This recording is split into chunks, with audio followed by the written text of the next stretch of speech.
돈을 버는 다양한 방법, 재테크 기사와 돈 되는 정보로 투자의 기준을 제시해주는 100분 머니쇼 시작합니다. 간밤 뉴욕 증시 사상 최고치를 경신했죠. 네, 그렇습니다. 또 뉴욕 증시 또다시 사상 최고치를 경신했는데요. 22에서는 또 이렇게 빠르면 6월에 금리 인하가 가능할 것 같은 신호를 던졌고, 또 제롬 파월 연준 의장은 하원위에서 상원에서는 또 금리 인하 시점이 멀지 않았다는 또 표현을 썼습니다. 그렇게 해서 시장은 또 이렇게 랠리를 이어갔는데요. 엔비디아와 인텔이 4% 넘게 급등하면서 지수 상승세를 견인하는 모습이었습니다. 도저히 랠리를 멈출 생각이 없어 보이는 그런 상황이고요. 오늘 저녁 밤에 또 미국의 고용 보고서가 나오긴 합니다만 어지간한 내용으로는 시장의 랠리를 멈추기는 힘들어 보입니다. 네. 자, 어제 우리 증시는 또 엇갈린 모습이었는데요. 그렇습니다. 좀 다소 아쉬운 흐름이었습니다. 그래요. 코스피는 네. 소폭 올랐고 코스닥은 오히려 하락으로 마무리가 됐는데 코스피 제한적인 상승에 그치는 모습이었습니다만 의미를 두자면 사흘 만에 반등이다라는 점에서 의미를 줄 수 있을 것 같고 오늘도 과연 이런 흐름이 이어질 수 있을지 증시 타임에서 확인해 보겠습니다. 요즘 집값 갈피를 잡지 못하고 있는데 하락하는 듯 하더니 또 이제 바닥을 찍었다고 하고 오르나 싶었는데 실제로 거래까지 이어지기 쉽지 않다고 합니다. 네, 고금리의 이자는 부담되고 또 더 집값이 더 떨어지리나 싶은 마음도 있고요. 그렇다고 마냥 손 놓고 있자니 또 불안한 마음도 여전합니다. 자, 부동산 시장 살펴보면서 내 집 마련, 투자 계획까지 하우머니에서 자세히 살펴보겠습니다. 네, 지금 보고 계신 머니쇼 유튜브에서도 라이브로 시청 가능하니까요. 많은 시청 부탁드립니다. 그럼 먼저 빠르게 돌아가는 글로벌 증시 상황부터 정리해 볼까요? 도지은 아나운서 소식 전해주시죠. 굿모닝 마켓입니다. 파월 의장의 일관된 발언에 시장은 대형 기술주를 중심으로 랠리를 이어갑니다. 발표되는 경제 지표들이 차츰 꺾이는 걸 확인하면서 2분기 금리 인하 환경이 어떻게 조성되어 가는지 분위기를 파악하는 게 중요해 보입니다. 간밤 뉴욕 증시 랠리를 이어갔습니다. 다우 지수가 0.34%, S&P 500이 1%, 나스닥이 1.5%대 오르면서 3대 지수 모두 일제히 상승했습니다. 특히 S&P 500은 종가 기준 사상 최고치를 또 경신해냈습니다.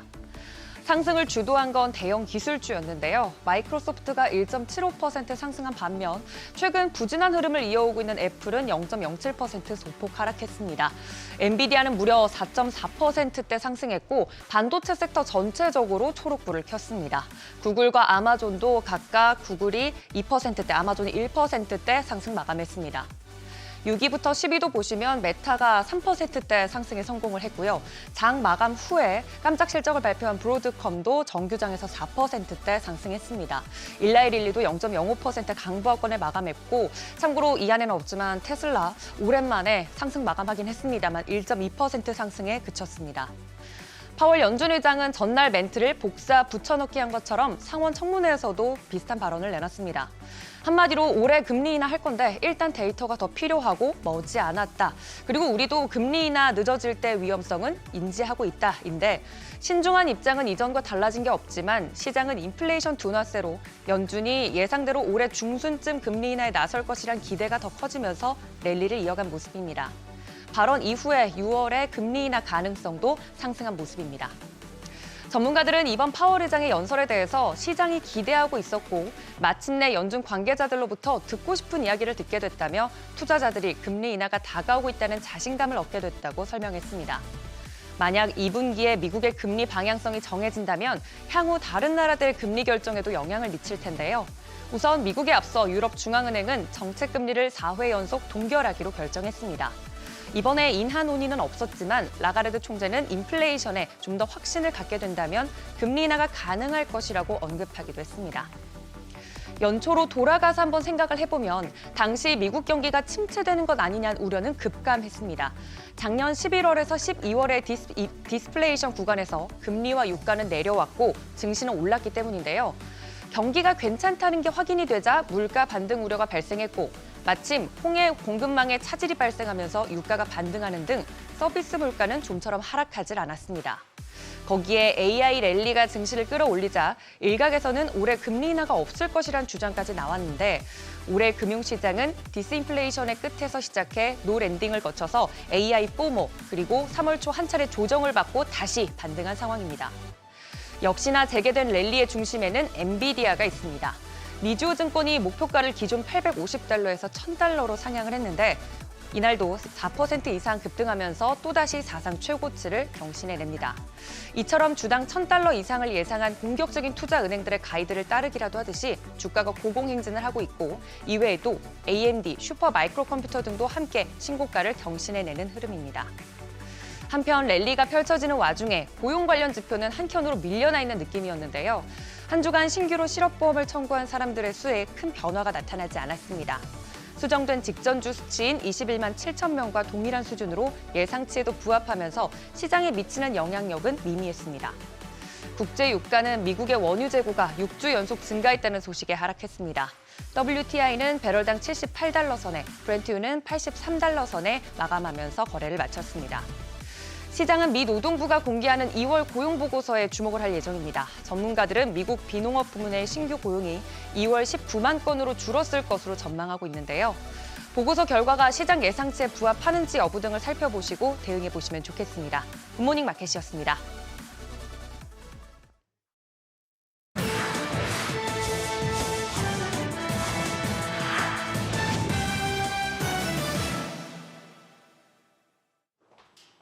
테라 폭락 사태를 일으킨 권도영 대표가 도주 2년여 만에 결국 한국으로 송환됩니다. 몬테네그로 포드고리차 고등법원이 앞서 내린 미국 인도 결정을 뒤집고 한국이 먼저 범죄인 인도를 요청한 점, 또 권 씨의 국적을 고려하면 국자 조약에 따라 한국으로 송환돼야 한다는 점들을 이유로 한국행이 결정됐습니다. 이에 따라 권 씨가 중형을 선고받을 가능성이 보다 더 낮아졌습니다. 미국은 개별 범죄마다 형을 매겨 합산하는 만큼 100년 이상의 징역형도 가능한데 한국의 경우 경제사범 최고 형량이 약 40년으로 훨씬 낮기 때문입니다. 권 씨는 가격 폭락 위험성을 알고도 테라와 루나코인을 계속해서 발행해 결국 50조 원에 달하는 천문학적인 피해를 끼쳤는데요. 뒤집힌 결정에 주요 외신들은 반전이라는 표현으로 놀랍다는 반응을 보이고 있습니다. 세계 최대 파운드리 업체 대만 TSMC가 거침없이 몸집을 불리고 있습니다. 이번엔 대만 현지에 올해 총 10개 공장을 추가로 지기로 했는데요. 2나노 또 웨이퍼 온 서브스트레이트를 이용한 첨단 패키징 공장뿐만이 아니라 3D 패키지 공정, 1나노 생산을 위한 초석 다지기까지 대대적인 반도체 방패 강화에 나섭니다. 최근 TSMC 계속해서 공격적인 투자를 이어가고 있습니다. 우리 돈 8조 원이 들어간 일본 구마모토 1공장이 지난달 문을 열었고 조만간 제2공장 공사도 시작할 예정이고요. 미국에서도 펩컨설의 한창입니다. 업계는 TSMC가 현재 가장 앞선 기술인 3나노는 삼성전자에게 선두를 빼앗겼지만 공격적 투자를 앞세워 2나노 부분에서 우위에 설 수 있을 것으로 평가하고 있습니다. 통큰 배팅에 나선 건 TSMC뿐만이 아닙니다. SK하이닉스도 팔을 걷어붙였는데요. 올해 첨단 반도체 패키징 공정에 10억 달러, 우리 돈 1조 3천억 원을 들여 HBM 선두 굳히기에 나설 계획입니다. 회사 전체 지출의 10분의 1을 패키지 공정에 투자하는 건데 최우선 순위가 어디를 향하고 있는지 확인할 수 있는 대목이죠. SK하이닉스, 엔비디아의 HBM을 공급하면서 업계 선두를 달리고 있죠. 글로벌 점유율은 50%가 넘는데 그럼에도 아직 안심할 수는 없습니다. 최근 미국 마이크론이 한 발 앞서서 5세대 양산에 나서며 추격에 불을 지폈고 삼성전자도 업계 최대 용량인 36GB의 HBM3E 개발 소식을 알리면서 박차를 가하고 있습니다. 시장에 불이 붙을 만큼 잡음도 많습니다. AI 또 반도체 업계 기술 유출 사태가 기승을 부리고 있는데요. 구글에서 일하던 중국 국적의 한 직원은 수년간 AI 사업 관련 비밀 파일 500여 건을 훔친 혐의로 기소됐습니다.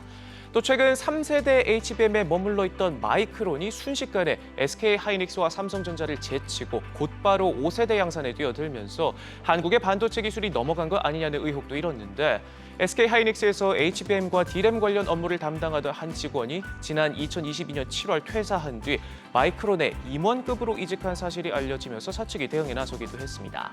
세계 각국이 인공지능을 미래 핵심 성장 동력으로 눈여겨보고 있는 시점에서 더욱 눈길이 가는 소식입니다. 지금까지 글로벌 비즈였습니다. 어제장 이슈가 있었던 업종 살펴보는 기업 이슈 시간입니다. 어제 코스피는 외인과 기관의 팔자세에도 종목별 모멘텀이 강하게 나와주자 결국 강보합으로 상승 마감했습니다. 어떤 업종이 특히 강세를 보이는지 체크해 보겠습니다. 어제는 2차 전지의 날이라고 해도 과언이 아닐 것 같습니다. 2차 전지 전고체부터 LFP, 리튬, 그리고 장비주까지 안 오른 섹터가 없었는데요. 역시나 그 중심에는 인터배터리 2024가 있었습니다. 어제 국내 최대 배터리 행사 인터배터리에서 차세대 배터리 기술이 쏟아져 나왔죠. 우선 삼성 SDI는 이르면 내년 초부터 46파의 원통형 배터리를 양산할 계획이라고 밝혔습니다.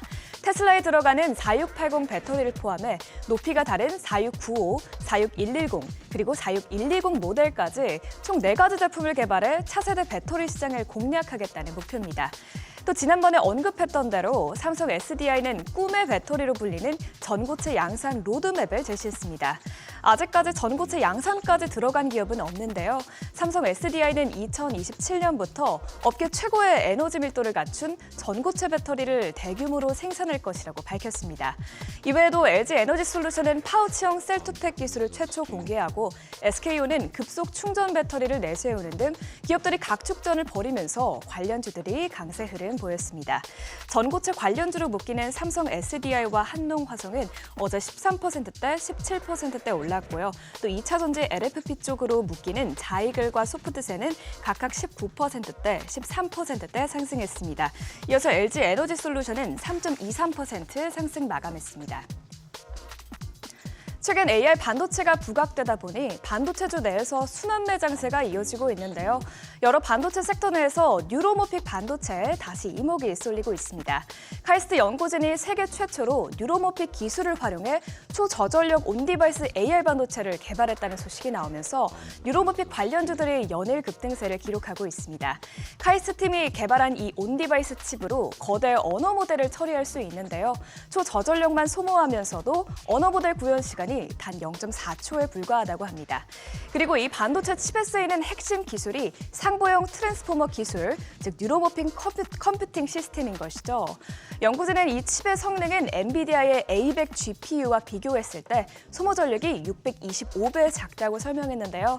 향후 뉴로모픽 컴퓨팅을 언어 모델에 국한하지 않고 다양한 분야로 연구 범위를 확장할 것이라고 말하기도 했습니다. 이렇게 뉴로모픽 컴퓨팅이 인공지능 시대의 획기적인 기술인 만큼 관련주들이 상승 탄력을 받고 있습니다. 에이징랜드는 어제 10% 가까이 올랐고요. 또 자람 테크놀로지는 2.44% 올라 연일 상승세를 기록 중입니다. 이외에 네페스 아크 그리고 NCN도 모두 상승 마감했습니다. 어제 OLED 관련해서 소식 전해드렸었는데요. 디스플레이 관련주 수요를 자극할 만한 이슈들이 또 한 번 나왔습니다. 최근 최주선 삼성 디스플레이 사장은 마이크로 OLED 시장에 투자 및 인력 투입을 통해 마이크로 디스플레이 시장을 선점할 것이라고 밝혔습니다. 아직까지 마이크로 OLED가 상용화되려면 3에서 4년 정도 남았지만 그 기간 동안 삼성 디스플레이가 이 시장에서 뒤처지지 않도록 경쟁력을 키우겠다는 포부입니다. 또한 어제 이동욱 한국 디스플레이 산업협회 부회장은 디스플레이 산업장비 국산화를 80%까지 늘리고 또 디스플레이 산업의 세액공제 혜택이 연장될 수 있도록 정부와 협의 중이라고 말하기도 했죠. 이런 이슈들이 연이어 나오면서 OLED 관련주부터 장비주, 마이크로 디스플레이 기업들까지 떠올랐습니다. 특히 사피엔 반도체의 경우 삼성 디스플레이와 마이크로 LED 개발부터 함께하면서 어제 상한가를 기록했고요. 또 동아일텍은 27%대 급등했습니다. 또 참 엔지니어링은 17% 넘게 올랐고 미래 컴퍼니와 파인텍도 각각 16%대, 8%대 뛰었습니다. 올해 로봇 산업 업체들의 상장이 여럿 예정돼 있는 가운데 어제 글로벌 유압 로봇 기업 KNR 시스템 주가가 코스닥 상장 첫날 100% 넘게 올랐습니다. 앞서 KNR 시스템은 청약 증거금으로 약 8조 원을 모아 투자자들로부터 이미 큰 관심을 받았었는데요. 이번 상장도 성공적으로 진행됐습니다. 이외에도 엔젤 로보틱스는 이달 말 상장을 앞두고 있고 또 하이젠 R&M, PNS 미케닉스 등도 신규 상장을 위한 청구서를 접수해 심사 단계 중에 있죠. 이런 소식에 한동안 부진했던 로봇주에도 다시 기대감이 몰리고 있는데요. 최근 해외에서 휴머노이드 로봇이 빅테크로부터 러브콜을 받고 있고 또 근래 홍콩 휴머노이드 로봇주 유비텍 주가가 하루 만에 88% 오른 점 참고하시면 좋을 것 같습니다. 어제 코스닥 시장에 입성한 KNR 시스템은 100.37% 뛰었고 또 두산은 16.77% 상승했습니다. 또 UL 로보틱스는 5.7%, 해성 TPC는 5.29% 상승 마감했습니다. 지금까지 어제장 상승 업종 살펴보는 기업 이슈였습니다. 참고하셔서 한 주의 마지막엔 금요일 투자에 도움되시길 바랍니다.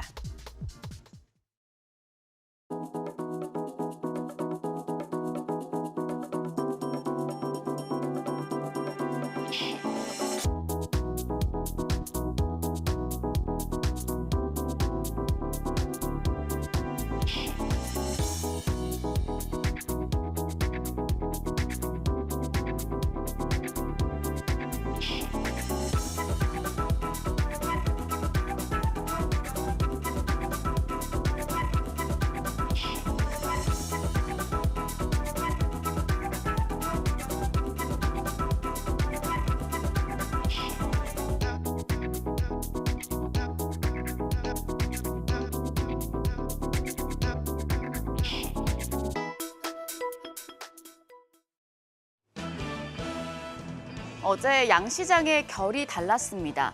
2차전지 종목 사서 주식액 안 본다는 분들 많으시죠. 그런데 어제는 오랜만에 2차전지주 좀 들여다보셨을 것 같습니다.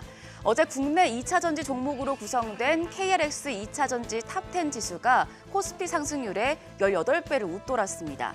2차전지 다시 돌아오는 건지 덕분에 어제 코스피가 2차전지의 힘으로 반등에 성공했습니다. 0.23% 올라서 2647선.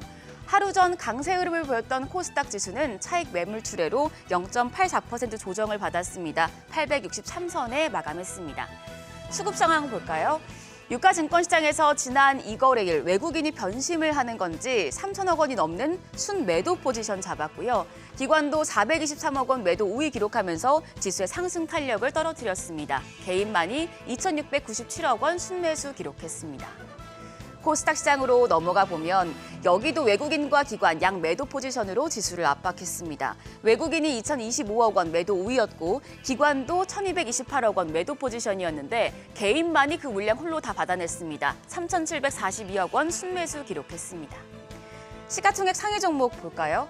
인터배터리에서 나온 2차전지 신제품에 대한 기대감이 커지면서 2차전지단 분위기를 반전시켰습니다. LG에너지솔루션이 4거래일 만에 반등을 하면서 3% 넘는 상승률 보였습니다. 포스코홀딩스와 LG화학도 강세 보이며 두 종목 모두 3거래일 만에 상승 반전했습니다. 각각 0.8%, 0.34% 상승을 했고요.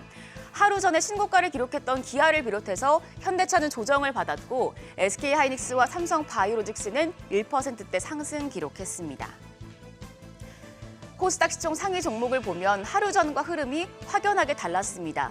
2차전지 종목만 빼고 다 오르더니 어제는 2차전지 종목만 오르고 다 빠졌습니다.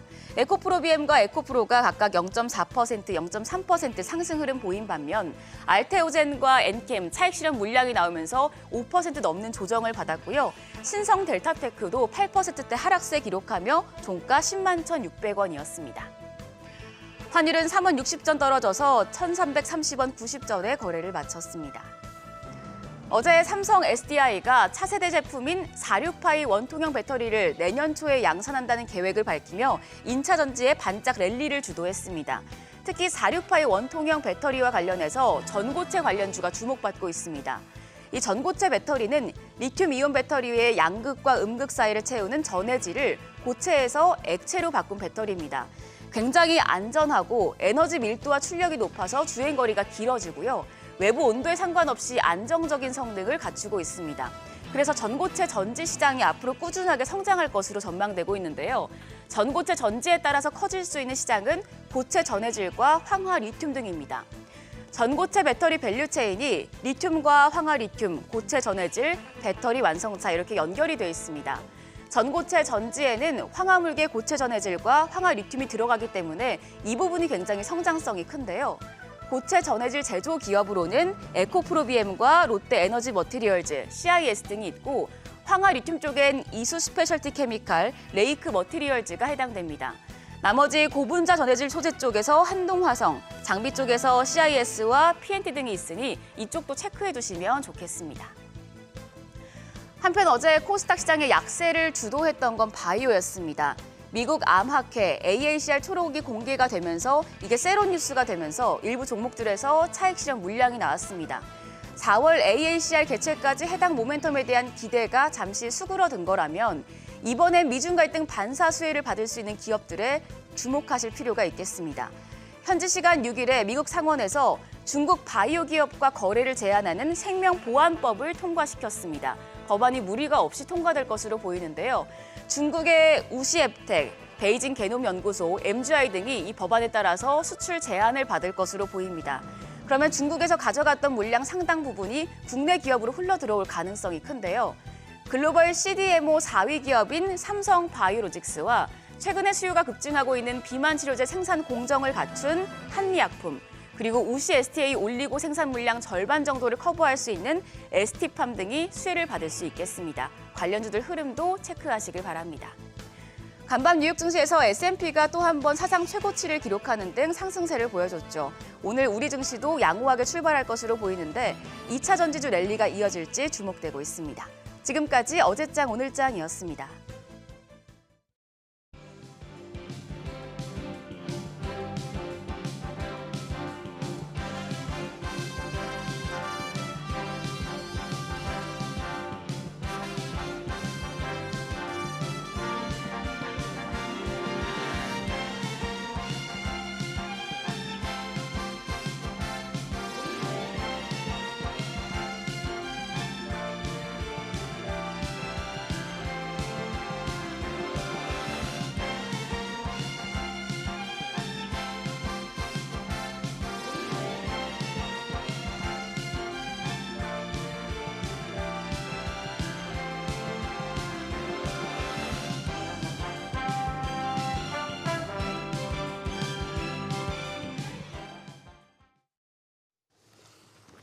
현재 시각 8시 22분 지나가고 있습니다. 지금 보고 계신 머니쇼 유튜브에서 라이브로도 시청 가능하니까요. 많은 관심 부탁드립니다. 와, 뉴욕 증시 힘이 굉장히 좋네요. 지금 사상 최고치를 또다시 경신했습니다. 나스닥이 16,200 그리고 뭐 S&P 500은 5,100선 훌쩍 뛰어넘었고 엔비디아도 지금 사상 최고가고요. 네. 뭐 여기저기에서 1,000불, 뭐 심지어 1,000불 이상까지도 얘기했고 이 랠리가 계속되고 있고 전 세계에서는 엔비디아 살 방법을 알려드리겠습니다. 내지는 뭐 엔비디아 사기 힘드시면 저희가 담고 있는 이 ETF를 사세요. 뭐 이런 식이니까 네. 여전히 돈은 몰려오겠죠. 예. 아 놀랍습니다. 놀랍고 굳이 뭐 핑계를 찾자면은 파월 의장이 하루 만에 살짝 톤이 바뀌었네요. 아, 상원에서. 예. 예. 그저께 하원에서는 저 외신에서 이렇게 따옴표를 따오는 게 at some point였거든요. 네네네. 금년 내 언젠가 금리 인하라고 했는데 오늘은 보면 또 외신들이 전부 이렇게 따옴표를 하기를 not far, 머지 않았다. 그래서 연내 금리 인하 기대감이 커진 거잖아요. 예, 그래서 예. 연내 하기는 하는데 하원에서는 조금 멀리 있는 것처럼 얘기했다가 하루 만에 조금 그 땡겨주는 듯한 멀지 않았다. 그것도 또 영향을 준 것 같고 예. 골드만삭스 리포트 나왔다고 지금 뉴스 하나 나오네요. 내년에 2025년에 미국 기업들 자사주 매입이 1조 달러 넘을 거라고. 1조 원이 예. 아니고. 1조 달러. 예, 뭐 그러니 돈 버는 족족 그걸로 자기들 회사 주식 사준다니 그렇죠. 주가가 빠질 또 수가 미국은 있나요? 자사주 매입해서 소각하는 문화잖아요, 예, 대체적으로. 그렇죠. 예. 예. 우리는 뭐 조금만 올라가면 뭐 회사 쪼갤래요, 유상증자 할게요 이러는 반면에 저기는 돈 버는 족족 주식 사주는 나라니까. 뭐 기업 밸류 프로그램 이후에 좀 기업의 변화도 좀 기대는 해봐야겠죠, 국내 증시도. 네. 자, 오늘 대신증권 리서치센터 글로벌 전략 문남중 수석 연구위원 함께합니다. 어서 오세요. 어서 오십시오, 안녕하세요. 문 의원님. 예. 오랜만이시네요. 네. 야, 지금 요즘 이렇게 뭐 정식 랠리가 우리는 상대적으로 조금 이렇게 페이스는 좀 처집니다만 그래도 빠지진 않고 있고 미국은 대단한데 유럽도 네. 대단하고요. 미국장 관련해서 요즘 진단을 어떻게 내려주십니까? 저는 3월 FMC 이제 얼마 남지 않았는데요. 변곡점이라고 생각을 합니다. 3월 FMC를 네. 그래서 그 이전까지는 뭐 미국 주도로 글로벌 증시가 상승과 하락을 좀 번복하는 등락 장세를 염두에 두고 있고요. 네. 3월 FMC 결과가 나오고 나서는 지금보다 이제 미국 증시의 레벨이 한층 더 올라갈 기회가 될 수 있다라고 얘기를 드립니다. 그렇게 얘기 드리는 이유는 지금 3월 FMC 이전을 놓고 본다고 하면 시장의 전체적인 분위기가 네. 결국 연준의 금리 인하 시점을 두고 예. 고용과 물가 이런 경제 지표 결과 해석에 따라서 움직이는 영향이 큰 것 같아요. 통계라고 하면 지난해 뭐 12월부터 이제 올해 2월까지를 동계라고 볼 수 있는데 동계 기간 동안 발표되는 물가 지표는 사실 전월보다 조금 높게 나오거나 예상치를 상회할 수밖에 없는 계절적인 특수성을 반영할 수밖에 없습니다. 그래서 네.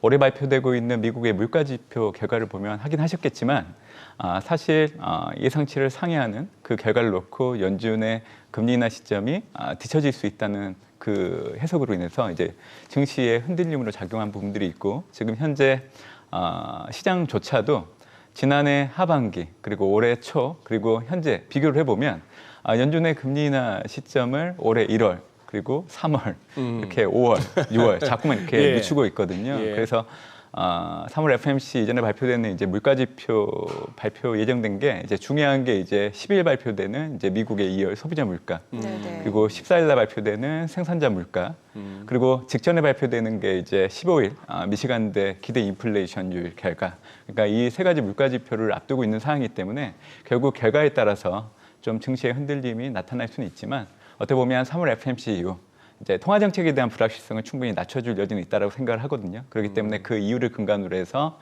3월 FMC 이후 지금보다 좀 증시가 더 올라가는 계기가 될 수 있다라고 그렇게 좀 얘기를 드리고 있습니다. 일반적으로 이코노미스트들이 뭐 어떤 지표나 이벤트를 두고 변곡점이 될 수 있습니다. 시장의 변곡점이 될 수 있습니다라고 할 때는 다소 부정적인 뉘앙스인데 예를 들면 잘 올라오고 있는데 변곡점이 될 수 있습니다 하면 그 대목에 가서 꺾일 수도 있습니다 하는 의미인데 지금 문 의원님 설명에서는 오히려 3월 FOMC가 변곡점이 될 수 있는데 오히려 더 랠리에 네. 탄력이 붙을 수 있다. 그쪽에 네. 더 방점을 찍으신 것 같아요. 네.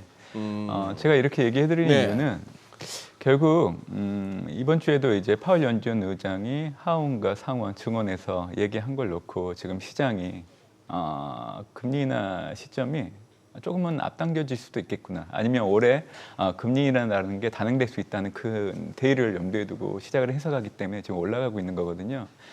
올해 연준이 금리 인하를 단행하기 위해서는 올해 3월 FMC 정도의 올해 이제 금리 인하 수준에 대한 가이던스를 줘야 올해 2분기 이후로 금리 인하를 단행할 수 있게 됩니다.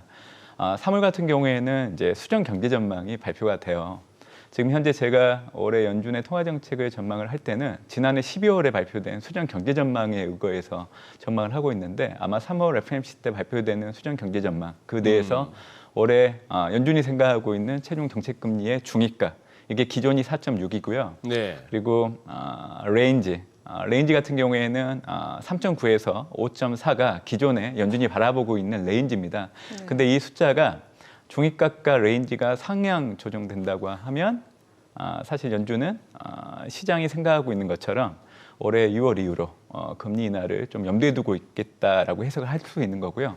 만약에 중위값과 레인지가 하향 조정된다고 하면 연준이 6월보다는 조금 이르게 금리 인하를 단행할 수 있는 것을 보여준다고 생각을 합니다. 그렇기 때문에 저는 3월 FMC가 올해 금리 인하를 하되 금리 인하 시점을 명확하게 좀 보여줄 수 있는 계기가 될 걸로 좀 보고 있기 때문에 통화정책 불확실성 해소 그리고 나서 이제 시장의 관심은 사실 올해 미국 주도로 글로벌 증시가 올라가는 근간에는 사실 통화정책이 아닙니다.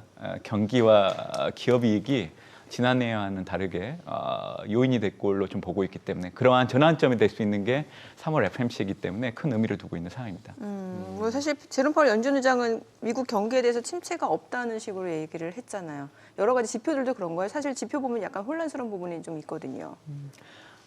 미국은 올해도 경기 연착륙 정도 계속 유지하고요. 예, 예. 파월 연준 의장이 하는 얘기가 사실 제대로 된 분석이라 저는 생각을 합니다.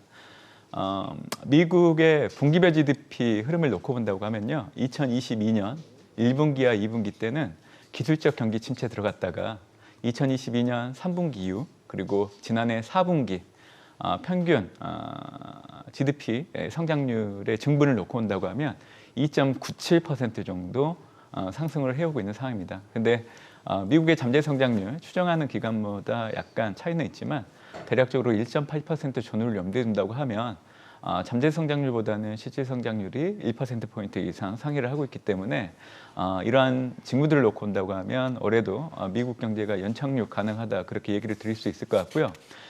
연착륙 경로를 얘기해 드릴 때 사실 물가라는 변수를 많이 염두에 두실 이유가 있겠죠. 근데 물가는 분명히 2022년 고점이 형성하고 오름폭을 줄어나고 있는 게 확인되고 있기 때문에 물가에 대해서 그런 고민을 하실 필요는 없는 것 같아요. 그리고 지난달 이제 1월 미국의 소비자 물가 결과가 발표됐을 때 네.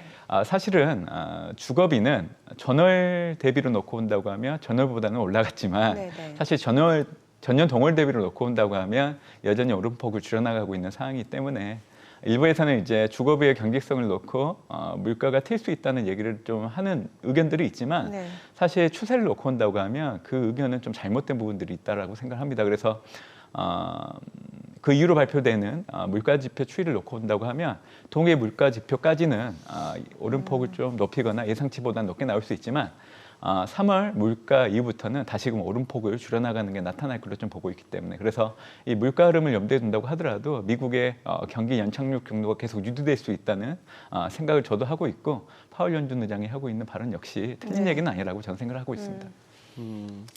뭐 버블이냐 아니냐 하는 얘기는 얘기할 때는 재밌습니다만 이거 사실 서로 모르고 하는 얘기거든요.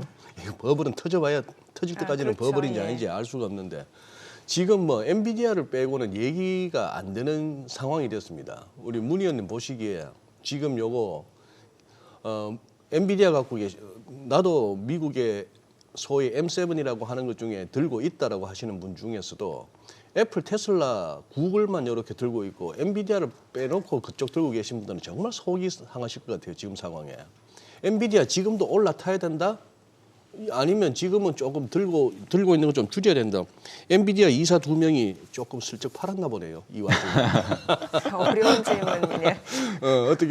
어떻게 얘기하실 수 있겠습니까? 뭐 사람 심리는 다 동일하니까요. 네, 엔비디아가 그렇죠. 올해 들어서 좀 상승폭이 좀 가팔랐기 때문에 이에 따른 차익 실현을 하고자 하는 욕구들이 있기 때문에 그런 물량들이 나오면서 주가가 좀 쉬어가는 흐름들이 나타날 여지는 있다고 생각합니다.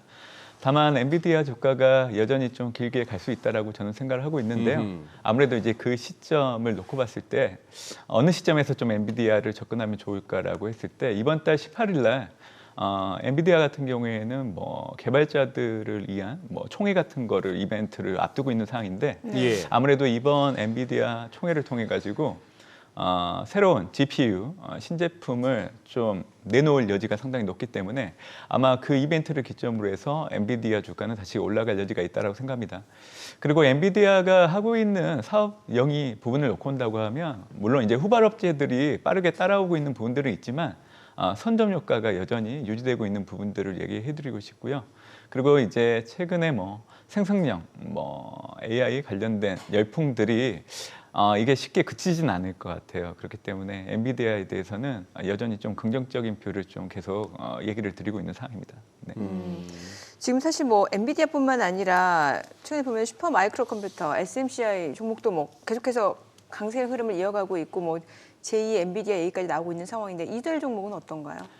사실 엔비디아와 파생돼서 좀 연결지어서 볼 수 있는 기업들의 주가인 것 같아요. 네. 결국 AI 열풍에 따른 시스템 구축과 관련된 게 지금 언급해 주신 기업의 사업 내용이기 때문에 앞으로도 뭐 수요는 폭발적으로 늘어날 여지가 있고 뭐 지금 커버리지를 개시하고 있는 미국의 IB들 네. 주가를 놓고 온다고 하면 현재 주가 대비 워낙 높게 제시하는 걸 보면 지금 현재의 실적보다는 앞으로 좀 성장성 그리고 올해 같은 경우에는 실제적으로 실적 자체가 영업이익 같은 것들이 50% 이상 늘어나는 것들을 추정을 하고 있기 때문에 그렇게 높은 목표가를 제시를 하고 있거든요. 그렇기 때문에 저는 이러한 흐름들은 사실 미국 대선 이전까지는 계속 이어질 여지가 있다라고 저는 대선 생각하고 이전까지요? 있습니다. 예. 우리 첫 꼭지인 굿모닝 마켓에서 변화가 시총 12 미국 내 뉴욕 증시에서 시총 12 종목들의 그 주가 동향을 보는데 슬그머니 빠진 종목이 테슬라입니다. 네네. 이게 보니까 나스닥에서 시총 규모로 브로드컴한테 밀린 지가 며칠 됐어요. 이 브로드컴이 뭐 하는 회사지요? 브로드컴이요? 네. 뭐 전반적으로 이제 뭐 반도체 뭐 관련된 이쪽도 반도체입니까, 결국? 이쪽인데요. 사실 테슬라를 놓고 온다고 하면 좀 그런 부분들을 생각을 하셔야 돼요. 그러니까 중국 매출이 상당히 중요한 키 포인트인 것 같아요. 테슬라가. 네. 올해 이후로 지금까지 6주 정도 염두에 놓고 봤을 때 지금 테슬라가 중국에서 판매량 자체가 마이너스 25% 정도 감소를 했고요. 지난해 같은 경우에는 같은 기간을 산정을 했을 때 플러스 30% 증가하는 매출을 보였거든요. 그러니까 지난해와 올해를 놓고 봤을 때 네. 이러한 매출 차이가 나타나기 때문에 테슬라를 바라보는 시각이 좀 전년과는 좀 달라진 부분들이 좀 주가에 반영되고 있지 않나라고 생각을 합니다. 물론 지금 전반적으로 이제 전기차에 대한 기대들이 좀 낮아지고 있는 부분들은 분명 있는 것 같아요. 근데 이 부분은 좀 일시적인 것 같고요. 올해 2분기 이후로 다시금 전기차에 대한 관심은 높아질 여지가 있다라고 생각을 하고 있고, 결국 그 중심에는 이번에는 테슬라의 매출 구조보다는 아마 미국 대선을 앞두고 바이든 행정부가 친환경 관련된 정책들에 대해서 강조를 하게 된다고 하면 결국 2차 전지 이런 전기차 관련된 기업들에 대한 주가들이 다시 반등할 수 있는 여지는 있다라고 생각을 하고 있기 때문에, 그래서 지금 당장은 좀 좋을 수는 없지만 2분기 이후로는 좀 미국 대선을 앞두고 정책적인 부분들이 반영되면서 테슬라 주가가 올라갈 여지는 좀 있지 않을까라는 게 이제 제가 가지고 있는 생각입니다. 네. 이제 고용 지표 지금 주말에 이제 나오게 되는데 지금까지 나온 고용 지표만 놓고 봤을 때는 글쎄요, 지금 뭐 1월달 사실 ADP 민간 고용 같은 경우는 시장 전망치보다 너무 좋았고 2월달은 뭐 시장 예상치보다 약간 하회하는 정도였고 이제 주말이면 비농업 부분 고용 지표가 나오게 되잖아요. 이것도 사실 연준 입장에서는 또 체크해야 될 지표이기 때문에요. 어떻게 봐야 될까요? 네, 고용 지표 상당히 중요합니다. 예. 왜냐하면 연준이 금리 인하를 단행하기 위해서는 선결해야 되는 조건들이 있는데 예. 그 중에 한 가지가 고용이거든요. 그래서 지금 현재 예정되어 있는 이제 2월 고용지표 예상치를 놓고 본다고 하면 비농업 부분 고용자 수 예상치가 이제 20만 명, 그리고 실업률은 3.7, 전월과 동일하고요. 주목을 하는 부분은 이제 시간당 평균 임금이 전월 같은 경우에는 전년 동월 대비 4.5였는데 이게 4.3으로 떨어지는 거가 지금 예상되고 있다는 겁니다. 지금 2월 고용지표 전반적인 분위기 자체는 이대로만 나온다고 하면 연준의 금리 인하 시점이 좀 앞당겨질 수 있다는 형태로 해석될 여지가 있기 때문에 주식시장에도 좀 긍정적인 영향을 좀 미칠 수 있다고 생각을 하고 있는데요. 제가 고용지표에 의미를 두는 이유는 과거 연준이 금리 인상 중단기를 맞이하고 또 금리 인하를 단행하기 그 이전에 만들었던 투자 환경을 놓고 봤을 때 사실 5가지 요인들이 부합을 해야 금리 인하를 단행했던 부분들이 있어서 중요하다라고 생각을 합니다. 각을 놓고 본다고 하면 95년, 2000년, 그리고 2006년, 2018년도 그때 이제 연준이 금리 인상을 중단하기 시작을 했는데 그때 당시 물가, 기대 인플레이션율, 또 부동산 대출 증가율은 둔화되는 모습들이 나타났고요. 나머지 2가지 요인이 이제 비농업 부분 고용자 수가 3개월 평균을 놓고 봤을 때 10만 명 초반으로 떨어지는 모습들 항상 확인이 됐고, ISM 제조업과 서비스업 지수를 놓고 봤을 때 두 지수 역시 기준선 50을 하회하는 수축 국면에 들어갔을 때 네. 연준은 금리 인하를 단행하는 게 확인됐던 상황입니다. 그래서 지금 현재 좀 적용을 해보면 5월 FMC 이전까지는 비농업 부분 고용자 수가 10만 명 초반까지는 아니더라도 12만 명 정도까지는 충분히 떨어질 여지는 있다라고 생각을 합니다. 그리고 서비스업 지수 역시 최근에 발표된 지수 결과를 놓고 온다고 하면 전월보다는 좀 둔화되는 모습이 나타나고 있기 때문에, 그래서 저는 3월 FMC 때는 당연히 금리 동결 할 걸로 좀 예상을 하고 있고, 이제 5월 FMC 정도 되면 이제 금리 인하를 단행할 여지가 있는데 이 2가지 조건이 선결될 수 있다는 확신이 있기 때문에 얘기를 드리고 있는 상황이라서 이번 주 이제 금요일 날 발표되는 2월 고용지표의 동향을 놓고 온다고 하면 일단 연준의 통화정책과 관련해서는 긍정적인 모멘텀을 줄 수 있는 부분들이 있는 것 같고요. 또 그 전에 발표된 뭐 구인 건수나 ADP 민간 고용을 놓고 온다고 하면 네. 전월보다는 좀 둔화되거나 전월보다는 조금 올라갔지만 예상치를 하회하는 모습들이 나타났기 때문에 미국의 고용 시장이 여전히 견고한 흐름을 좀 보이고 있는 건 맞지만 좀 과거보다는 좀 고용 시장이 좀 수축되고 있는 부분들의 징조들은 있다라고 생각을 하고 있기 때문에 이런 부분들을 놓고 온다고 하면 뭐 긍정적인 부분들로 바뀌고 있지 않나라고 생각을 해보고 있는 상황입니다. 그러니까 고용 시장이 조금 둔화되고 있다는 건 연준 입장에서 좀 금리를 빠르게 인하해야 되는 네. 가능성이 높아진다라는 거네요. 예.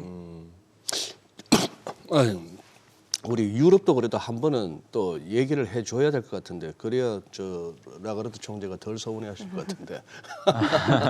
자, 어쨌거나 기준금리 소위 레피 기준으로 보면 그쪽도 4.5, 미국은 5.5, 뭐 100bp 차이가 이렇게 계속 유지되고 있습니다만 슬쩍 이제 빠르면 6월. 그래 아무래도 미국보다는 한 템포 빠르게 금리 인하 나설 가능성을 좀 시사했다고 이제 다들 어제 22 통화정책 회의를 해석하더라고요. 근데 이 와중에도 유로가 강해졌습니다. 유로만 강해진 게 아니고 전반적으로 달러가 어제부터 해서 달러 인덱스가 이렇게 큰 폭으로 좀 움직이면서 외환 시장에서도 좀 뭐랄까요, 전반적인 달러 약세, 그래서 금융시장의 환경이 좀 이완되는, 그래서 뭐 증시로서는 뭐 나쁠 거 없는 그런 환경이 됐습니다만, 이쪽도 지금 한번 살펴봐 주신다면은 결국은 자산시장, 뭐 증시를 비롯한 가상화폐에 이르기까지 자산시장이 중앙은행의 통화정책발 어떤 그 뭐랄까요, 이렇게 억제보다는 그래도 계속해서 랠리를 갖다가 이어갈 만한 재료라고 봐도 될까요? 네, 저도 동일한 의견을 좀 생각하고 있습니다. 네. 결국 지금 현재 미국이든 유럽이든 증시를 견인하는 축은 통화정책이기 때문에 아무래도 이제 연준이 처음 금리 인하를 단행하는 그 기점 전까지는 통화정책이라는 요인들이 한 축이 될 여지가 있다라고 생각을 하고 있고요. 사실 ECB는 지난해부터 금리 인하를 하고 싶은 생각들이 만연했었는데 소비자 물가 내에서도 근원 물가의 둔화폭이 기대치에 미흡했던 상황이라서 금리 인하를 하지 못하고 있었던 상황이죠. 그런 네. 상황에서 이제 지난해 3월달 근원 소비자 물가가 피크아웃하고 이제 오름폭을 줄여나가면서 최근에는 이제 기대치에 맞춰주고 있는 상황이기 때문에 사실 물가라는 부분들을 염두에 둔다고 하면 ECB 입장에서는 금리 인하를 단행해도 되는 한 가지 요인이 됐던 상황입니다. 하지만 이제 ECB가 더 중요하고 생각하고 있는 거는 결국 미국과 달리 경기가 상당히 좋지 않다라는 겁니다. 결국 그동안 고금리에 따라서 가계와 기업들의 대출 수요가 줄어들면서 이 부분이 이제 경제 활동이 위축되는데 가장 큰 영향을 미쳤던 상황이기 때문에 ECB 입장에서도 금리 인하를 좀 하고 싶은 생각들이 좀 만연할 수밖에 없었던 상황이죠. 그리고 유로존 전체 그리고 유럽 중심국인 독일과 프랑스 경제를 놓고 본다고 하더라도 독일 같은 경우에는 지난해 4분기 분기 GDP가 역성장을 했지만 3분기 성장률이 가까스로 역성장을 벗어나면서 사실 기술적 경기 침체를 아주 어렵게 피해갔던 상황이기 때문에 올해 같은 경우에는 독일의 분기별 GDP를 놓고 온다고 하면 기술적인 경기 침체에 들어갈 확률이 상당히 높은 상황이라서 이런 상황이라고 하면 ECB가 빠르면 4월달 연준보다는 빠르게 금리 인하에 나설 여지가 있다라고 생각을 합니다. 다만 지금으로서는 ECB의 통화정책 자체가 유로화에 영향을 미치기는 좀 어려워요. 결국 연준의 금리 동결이 계속 되고 있는 상황이기 때문에 유로화 같은 경우에는 미국 통화정책에 상대적으로 연동되는 흐름이 더 강하게 나타날 여지가 있어서 결국 유로화가 자체적인 펀더멘탈에 따라서 움직이려고 하면 결국 연준이 금리 인하를 단행을 해야 그 흐름들이 이제 뒤이어서 나타날 수 있다라고 보고 있습니다. 그러면은 중국은 어떻게 보세요? 뭐 중국은 보탬이 될까요? 예를 들어서 지금 이제 양회 전인대 끝나면서 그 지금은 리커창에서 커 뺀 리창 아닙니까? 네. 총리가. 네, 이 양반 뭐 브리핑도 안 하고 그냥 끝나더라고요. 네, 해마다 그래도 우리 금년에 몇 % 성장할 겁니다. 슬쩍 흘리기만 하고 네. 브리핑도 안 하고 끝났는데 중국이 뭐 돈을 풀든 뭐 경기 부양을 하든 중국에 기대를 가져가야 될까요? 아니면 중국발 그 뭐 이렇게 회색 코뿔소가 더 가까이 와가지고 점점 회색이 아니고 그 코뿔소에 있는 그 피부 반점까지 보게 될지. 중국이 네. 우리한테 발목을 잡을까요? 아니면 중국 때문에 금년에 조금 이렇게 숨통이 트일까요? 어떻게 보십니까? 제가 이제 양해를 기점으로 네. 경제 심리가 좀 좋아지고 증시가 추가적으로 반등할 수 있을지 여부에 대해서 두 가지 조건을 좀 생각을 했었어요. 네. 첫 번째는 지난해와 동일하게 올해 경제 성장률을 5% 안팎으로 제시하는지 여부, 그게 첫 번째였고요. 두 번째는 이제 경기 부양을 위한 더 강도 있는 카드가 나오는지 여부였는데요. 네. 이 두 가지 중에 전자는 이제 충족을 했는데 충족이 됐는데. 후자 같은 경우에는 사실 신망감을 좀 안겨준 부분들이 있어서 저는 이제 양해를 기점으로 중국 경기를 바라보는 시각이 다시금 좀 좋아지지 않은 흐름으로 가고 중국 증시 역시 그동안 낙폭과대에 따른 기술적 반동이 그나마 양의가 있었기 때문에 크게 나타났다고 생각을 하고 있거든요. 네. 그렇기 때문에 다시금 좀 하락 반전하는 흐름으로 가지 않을까라고 생각합니다. 그래서 사실 중국을 염두에 둘 때 많은 고민을 해요. 사실 전술적인 관점에서 놓고 온다고 하면 양의 전 기술적 반등을 틈타서 최대한 손실폭을 줄여서 엑시트해야 된다는 게 제가 가지고 있는 생각이긴 하는데 지금 대부분의 투자자들의 손실률이 상당히 좀 큰 편이잖아요. 그렇기 때문에 저는 중장기적으로 놓고 봤을 때 꾸준하게 매입하면서 지금 가지고 있는 매입 단가를 낮추는 형태로 해서 매입 단가를 통해서 이제 손실폭을 줄인 이후에 좀 나중에 좀 중국보다는 다른 신흥국가, 저는 이제 인도나 베트남이 훨씬 더 좀 좋은 대안이 되지 않을까라고 생각을 하고 있기 때문에 스위칭을 해야 된다 생각을 하고 있습니다. 제가 중국 경제를 좀 부진할 수 있다라고 보고 있는 이유는요, 중진국 함정에 근접을 했거나 아니면 진입을 했다라고 생각을 합니다. 인당 소득이 4천에서 1만 달러에 들어가게 되면 과거 고속 성장했던 개도국이 사실 성장이 정체해야 되는 흐름이 나타나기 때문에 중진국 함정에 들어가게 되면 뭐 중국을 포함해서 개도국들 같은 경우에는 벗어날 수 있는 길이 없거든요. 근데 지금 현재 중국의 경제 상황을 놓고 온다고 하면 중진국 함정, 특히 잠재 성장률을 놓고 온다고 하면 2008년도 9.9%였고 그리고 2023년도 같은 경우에는 5.4% 정도 추정이 되는 상황이기 때문에 잠재 성장률은 계속 떨어지고 있는 상황이다 보니까 이와 더불어서 이제 자본 생산성과 노동 생산성 역시 둔화되고 있는 양상이기 때문에 이런 양상이라고 하면 중국의 경제 심리가 상당히 좋아질 여지는 없다라고 생각하고 있는 게 첫 번째로 얘기해드리는 부분이고요. 두 번째는 리오프닝 이후에 중국 정부가 기대를 했던 부분들이 있어요. 경기 부양을 하게 되면 소비가 늘어나지 않을까라고 정책을 추진했는데 기대에 미흡한 부분들이 분명히 있었죠. 그렇게 됐던 이유는 중국 가계부채가 상당히 높아지고 있는 것들이 빠르게 나타나고 있다는 겁니다. 네. 2010년 초반을 놓고 온다고 하더라도 GDP에서 차지하는 가계부채 비중이 11%, 12% 정도밖에 되지 않았어요. 근데 이게 2022년 이후로는 GDP에서 차지하는 비중이 60% 가까이 올라왔기 때문에 그러니까 이 얘기는 결국 중국 가계들이 소비보다는 부채를 갚는 데 더 치중하고 있는 상황이라서 중국 정부가 경기 부양을 하더라도 소비가 미흡할 수밖에 없는 부분들 이게 이제 앞으로 계속 나타날 걸로 좀 보고 있기 때문에 중국 정부가 강한 카드를 꺼내들이지 않는 한 이러한 흐름들이 크게 바뀌지는 않을 걸로 좀 보고 있기 때문에 올해 남아있는 기간을 놓고 온다고 하더라도 사실 중국에 대한 눈높이는 낮춰야 된다는 게 제가 가지고 있는 생각입니다. 예. 그런데 우리는 중진국 함정 빠졌었나요? 우리나라 그런 적 없었죠? 우리나라는 뭐 사실 타국가 대비 네. 잘 피해간 잘 피해요. 국가라고 생각을 해요. 예, 그때 당시에는 뭐 일단 우리나라의 인건비가 낮은 부분들도 있지만 저는 이제 그런 부분들보다는 우리 한국인들이 가지고 있는 태생적인 부분들이 더 중요하지 않았나고 생각을 합니다. 근면 성실한 부분들. 네. 예. 그래서 이제 그게 우리나라가 고속 성장을 했었던 가장 큰 근간이라고 생각을 하고 있기 때문에 우리가 이런 쪽에 얘기할 때 함정 두 개 있잖아요. 중진국 함정 말고 또 유동성 함정도 있는데 돈 네. 풀어도 뭐 돈 푼 효과도 안 보이는 그 함정인데 우리는 중진국 함정에도 빠진 적이 없는 것 같습니다만 저도 돌이켜보면 네. 유동성 함정에도 빠졌다는 생각이 드는 적이 없는 게 다른 어디만큼 돈을 안 풀었어요. 돈 푼 적이 잘 없는 네, 것 같아요. 맞습니다. 예. 그래서 유동성 함정이 있는지 없는지조차도 네. 경험해보지 못한 네. 그 함정 한번 빠져볼 정도로 돈 한번 이건 별로 안 좋은 얘기네. 예.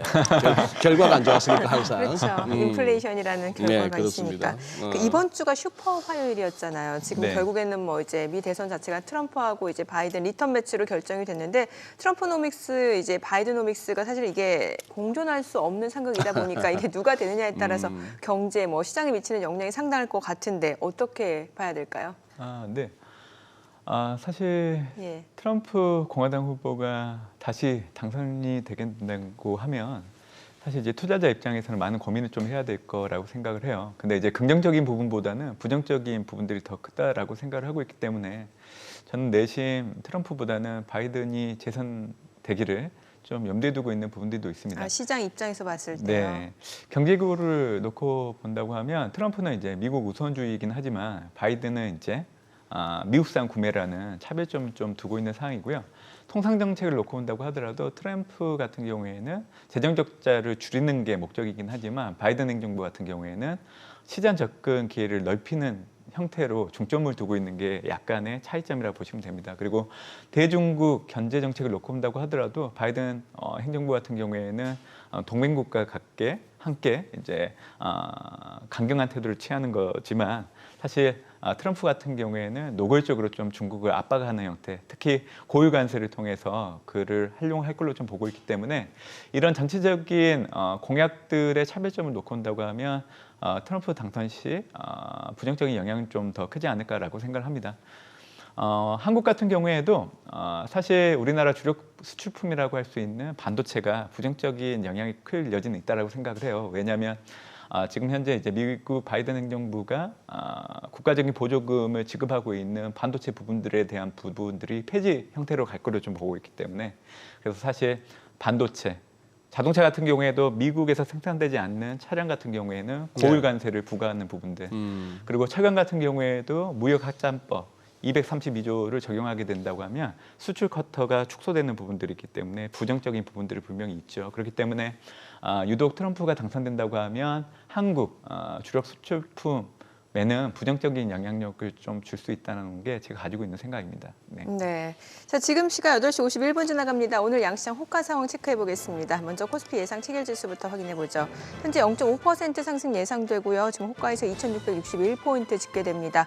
코스닥도 0.2% 상승세 이어갈 걸로 보이고요. 오늘 반등 시도할 걸로 보이죠. 코스닥 865포인트로 집계가 됩니다. 시가총액 상위 종목 예상 체결가 보겠습니다. 삼성전자 오늘 0.5% 상승 예상되고요. 지금 호가에서는 72,600원으로 집계가 되고요. SK하이닉스도 2.9% 강세가 예상됩니다. 예상 체결가는 169,800원이죠. LG에너지솔루션이 1.3% 상승 예상되고요. 예상 체결가는 405,000원. 삼성바이오로직스가 1.7% 상승할 걸로 보입니다. 예상 체결가는 81만 원이고요. 현대차 0.6% 오름세가 예상됩니다. 예상 체결가 251,500원. 기아 보합 출발 예상되고 있고요. 삼성전자 우선주 1% 상승 예상됩니다. 셀트리온 강보합권 예상되고요. 포스코홀딩스, LG화학, 호가에서는 아직까지 큰 움직임이 나타나지 않고 있는 상황이고요. 코스닥 시가총액 상위 종목 예상 체결가 보도록 하겠습니다. 에코프로비엠이 지금 호가에서는 보합이 예상이 됩니다. 지금 25만 500원, 에코프로가 0.3% 하락 예상되고요. 예상 체결가는 59만 9천 원이죠.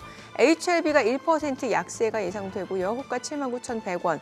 알테오젠 오늘 좀 차익 실현 물량들 좀 나올 걸로 보입니다. 지금 호가에서 2% 약세가 예상되고요. 사실 어제장에서도 이미 좀 차익 실현 물량들이 좀 나왔고 오늘 추가적으로 좀 하락이 예상됩니다. 예상 체결가는 17만 9,800원.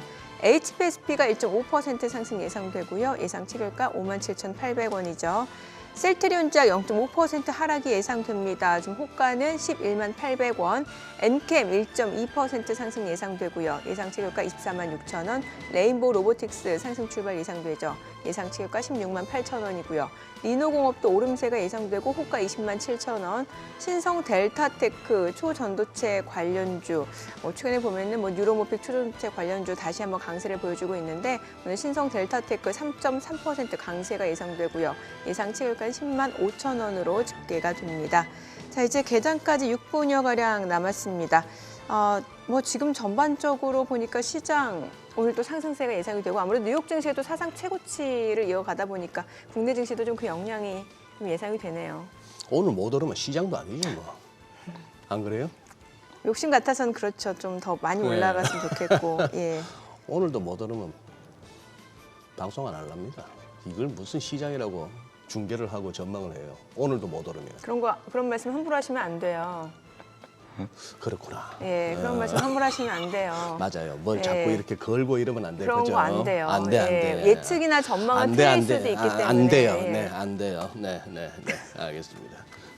아니, 지금 시장, 그러니까 보면은 오늘 국내 증시 상승 예상되는데 사실 좀 여러 가지 여건을 놓고 봤을 때는 미증시가 좀 더 올라갈 것 같다는 생각도 들고 이렇게 되면 미증시 쪽에 더 집중을 해야 되는 거 아닌가라는 생각도 들고요.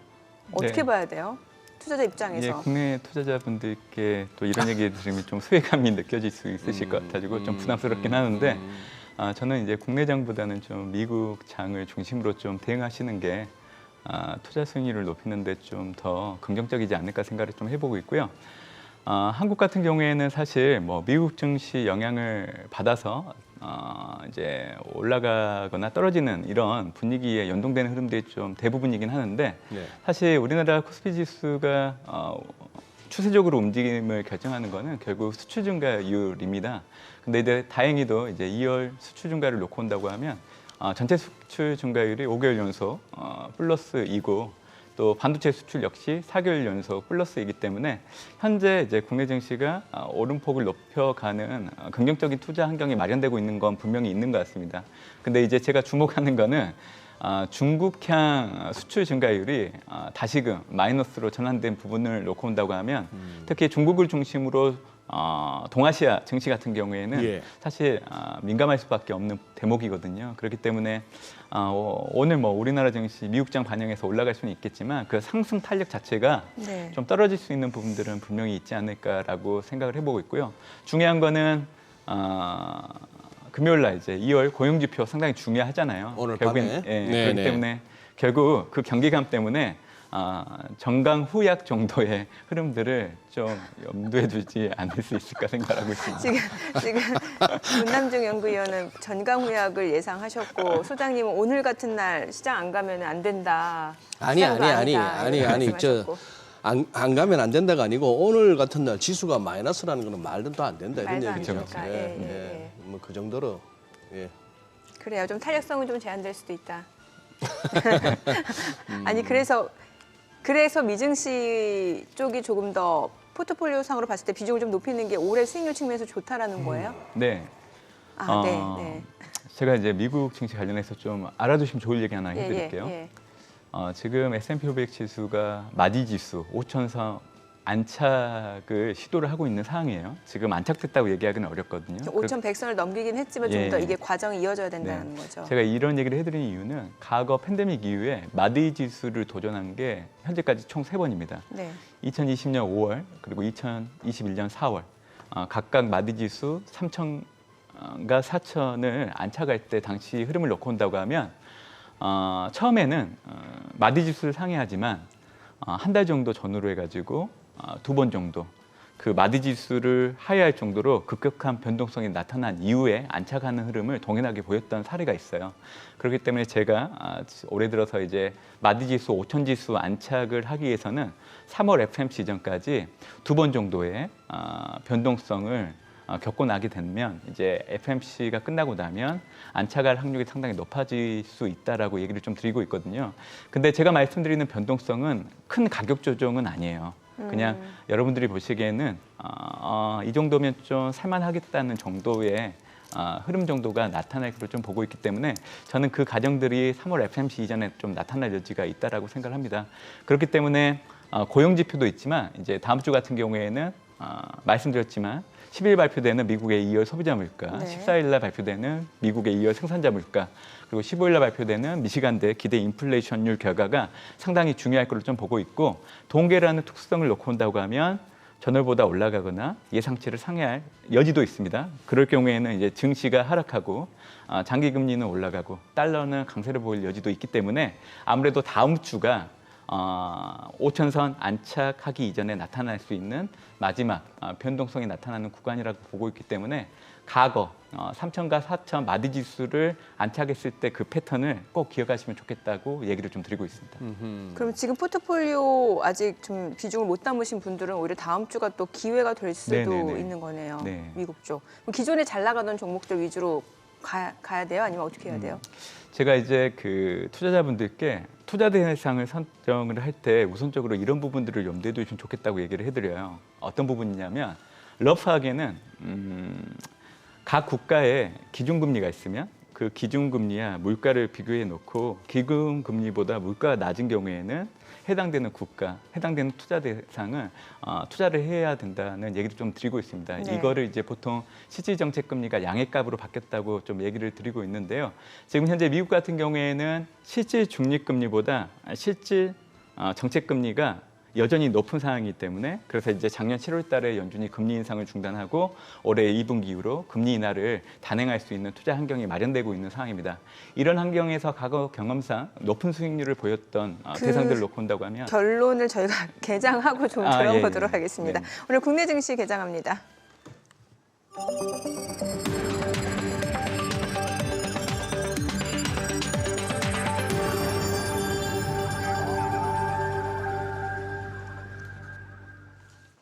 네, 3월 8일 금요일 국내 증시 개장했습니다. 간밤 뉴욕 증시 제롬 파월 연준 의장 상원에서의 발언을 두고 시장에서는 또 호재를 해석하면서 안도 랠리를 이어갔습니다. S&P 500 나스닥 사상 최고치를 또다시 경신했고요. 나스닥은 16,200선을 넘어섰고 S&P 500도 5,100선을 돌파하면서 계속해서 좀 상승 랠리에 대한 기대감이 커지는 것 같습니다. 엔비디아도 사상 최고가를 기록한 상황이고요. 인텔도 급등하고요. 계속해서 반도체 관련 주들이 시장 상승을 주도하고 있죠. 자, 오늘 국내 증시는 또 어떤 출발 나타내는지 지수부터 확인해 보겠습니다. 코스피가 1% 올라갑니다. 2,676포인트. 호가보다 조금 더 탄력적이네요. 코스닥도 0.7% 올라갑니다. 870선까지 회복이 됐습니다. 시가총액 상위 종목 시초가 보도록 하겠습니다. 지금 삼성전자가 0.8%, 0.9% 올라가네요. 지금 72,800원에 거래되고 있고요. SK하이닉스도 3.4% 상승입니다. 175,000원. LG 에너지솔루션도 0.6% 올라갑니다. 402,000원이고요. 삼성바이오로직스가 4% 강세입니다. 828,000원. 현대차가 소폭 올라갑니다. 255,500원이고요. 기아가 0.4% 상승하네요. 지금 126,700원이고요. 삼성전자 우선주도 0.6% 올라갑니다. 셀트리온도 1.8% 상승합니다. 184,000원, 179,500원. 포스코홀딩스도 0.79% 올라갑니다. 447,000원이고요. LG화학도 1% 상승합니다. 447,500원에 거래되고 있습니다. 코스닥 시가총액 상위 종목 시초가도 보도록 하겠습니다. 코스닥 에코프로비엠 오늘 0.6% 지금 2거래 연속 상승세 이어집니다. 252,000원이고요. 에코프로도 강보합권으로 601,000원이죠. HLB가 0.8% 상승합니다. 86,600원. 알테오젠 2.8% 약세 2거래 연속 하락 흐름 이어집니다. 179,100원이고요. HPSP가 2.4% 강세입니다. 58,300원이고요. 셀트리온제약도 1.8% 상승합니다. 113,600원. 엔캠이 2% 이상 올라갑니다. 248,500원이고요. 리노공업도 4.6% 상승합니다. 21,400원이고 레인보우 로보틱스 0.7% 올라가고요. 신성 델타테크도 4% 강세입니다. 105,800원에 거래되고 있습니다. 지금 보면은 이제 오늘 시장에서 또 강세를 보여주는 종목과 섹터 좀 보도록 할게요. 지금 보게 되면은 반도체 관련주들 다 올라갑니다. HBM 관련주, 온디바이스 AI 관련주. 자, HBM부터 좀 보도록 하겠습니다. 한미 반도체가 4% 이상 강세입니다. 103,300원이고요. HPSP 보셨죠? 1.7% 올라가고 이오테크닉스도 1.4% 상승합니다. 20만 원이고요. DIT 2.58% 상승합니다. 21,900원이고요. STI도 지금 7%, 8% 강세입니다. 38,300원이고요. 오로스 테크놀로지, 예스티 2% 이상 올라가고 파두, 프로텍도 올라가고요. PSK 홀딩스도 2.4% 상승 41,750원. 자, 이렇게 HBM 관련주들 강세 보여줍니다. 엔비디아 사상 최고가를 돌파하면서 반도체 섹터의 상승을 견인하고 있고요. 온디바이스 AI 관련주 내에서는 지금 보면은 이제 제주 반도체가 2% 상승합니다. 27,400원. 칩셋 미디어도 2% 올라갑니다. 31,350원. 오픈엣지 테크놀로지 3.8% 강세. 가온칩스, 퀄리타스 반도체 3%, 4% 올라가고요. 텔레칩스도 3% 이상 올라갑니다. 유니퀘스트 11% 급등합니다. 아무래도 한 주당 가격이 조금 다른 종목에 비해서는 좀 싸기 때문에 좀 탄력적으로 올라가는 측면이 있겠죠. 9,520원. AD 테크놀로지 47,150원이고요. 자, 오늘 온디바이스 A 관련주 그리고 HBM 관련주 다 올라가고, 자, 2차전지 관련주 어제장에서는 사실 2차전지 관련주들이 이제 시장의 상승을 이끄는 모습이었는데 인터배터리 2024가 이제 오늘 끝나게 됩니다. 자, 이런 2차전지 상승 모멘텀 계속해서 이어질 수 있을지가 주목이 되는데, 지금 보게 되면 2차전지 쪽에서 올라가는 종목은 이제 삼성 SDI 셀 관련 종목들입니다. 삼성 SDI가 4.4% 강세 43만 원이고요. SK이노베이션 그리고 LG에너지솔루션도 1% 안팎으로 올라갑니다. 다만 앞서 보셨던 2차전지 내에서도 전고체라든지 LFP라든지 리튬 관련주들은 일부 좀 차익 실현 물량들이 나오는 것으로 보시면 될 것 같습니다. 지금 시각 9시 4분 지나갑니다. 수급 상황 좀 체크를 해보도록 할게요. 오늘 유가증권 시장에서는 지금 외국인과 기관이 삽니다. 각각 37억 원, 960억 원 순매수고요. 개인은 팝니다. 982억 원 매도 우입니다. 코스닥에서는 개인과 기관이 삽니다. 각각 16억 원, 53억 원 순매수고요. 외국인은 42억 원 매도 우위. 다만 선물시장에서 외국인 좀 빠르게 매수 보여줍니다. 1,828개 약 순매수 보여줍니다. 지금 시각 9시 5분 지나갑니다. 환율 체크해 볼게요. 오늘 외환시장 개장 상황입니다. 달러 환율이 많이 떨어지네요. 지금 5원 90전 하락한 1,325원에 개장이 됐습니다. 소장님 어제 네. 맞추셨네요. 신기하죠?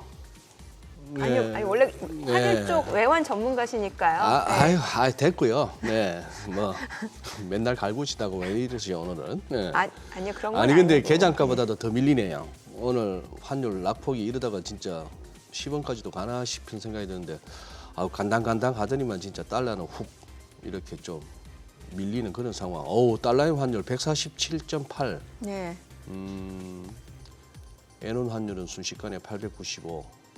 오늘 내일 중에 900원 다시 엔원 환율 회복할 분위기고 달러가 이렇게 확 밀리니 그러니 그리고 미국채 금리도 낮아지고 유럽도 낮아지고 증시고 비트코인이고 헐헐 날아갈 수밖에 없습니다만 지금 이 와중에 근데 또 신기해요.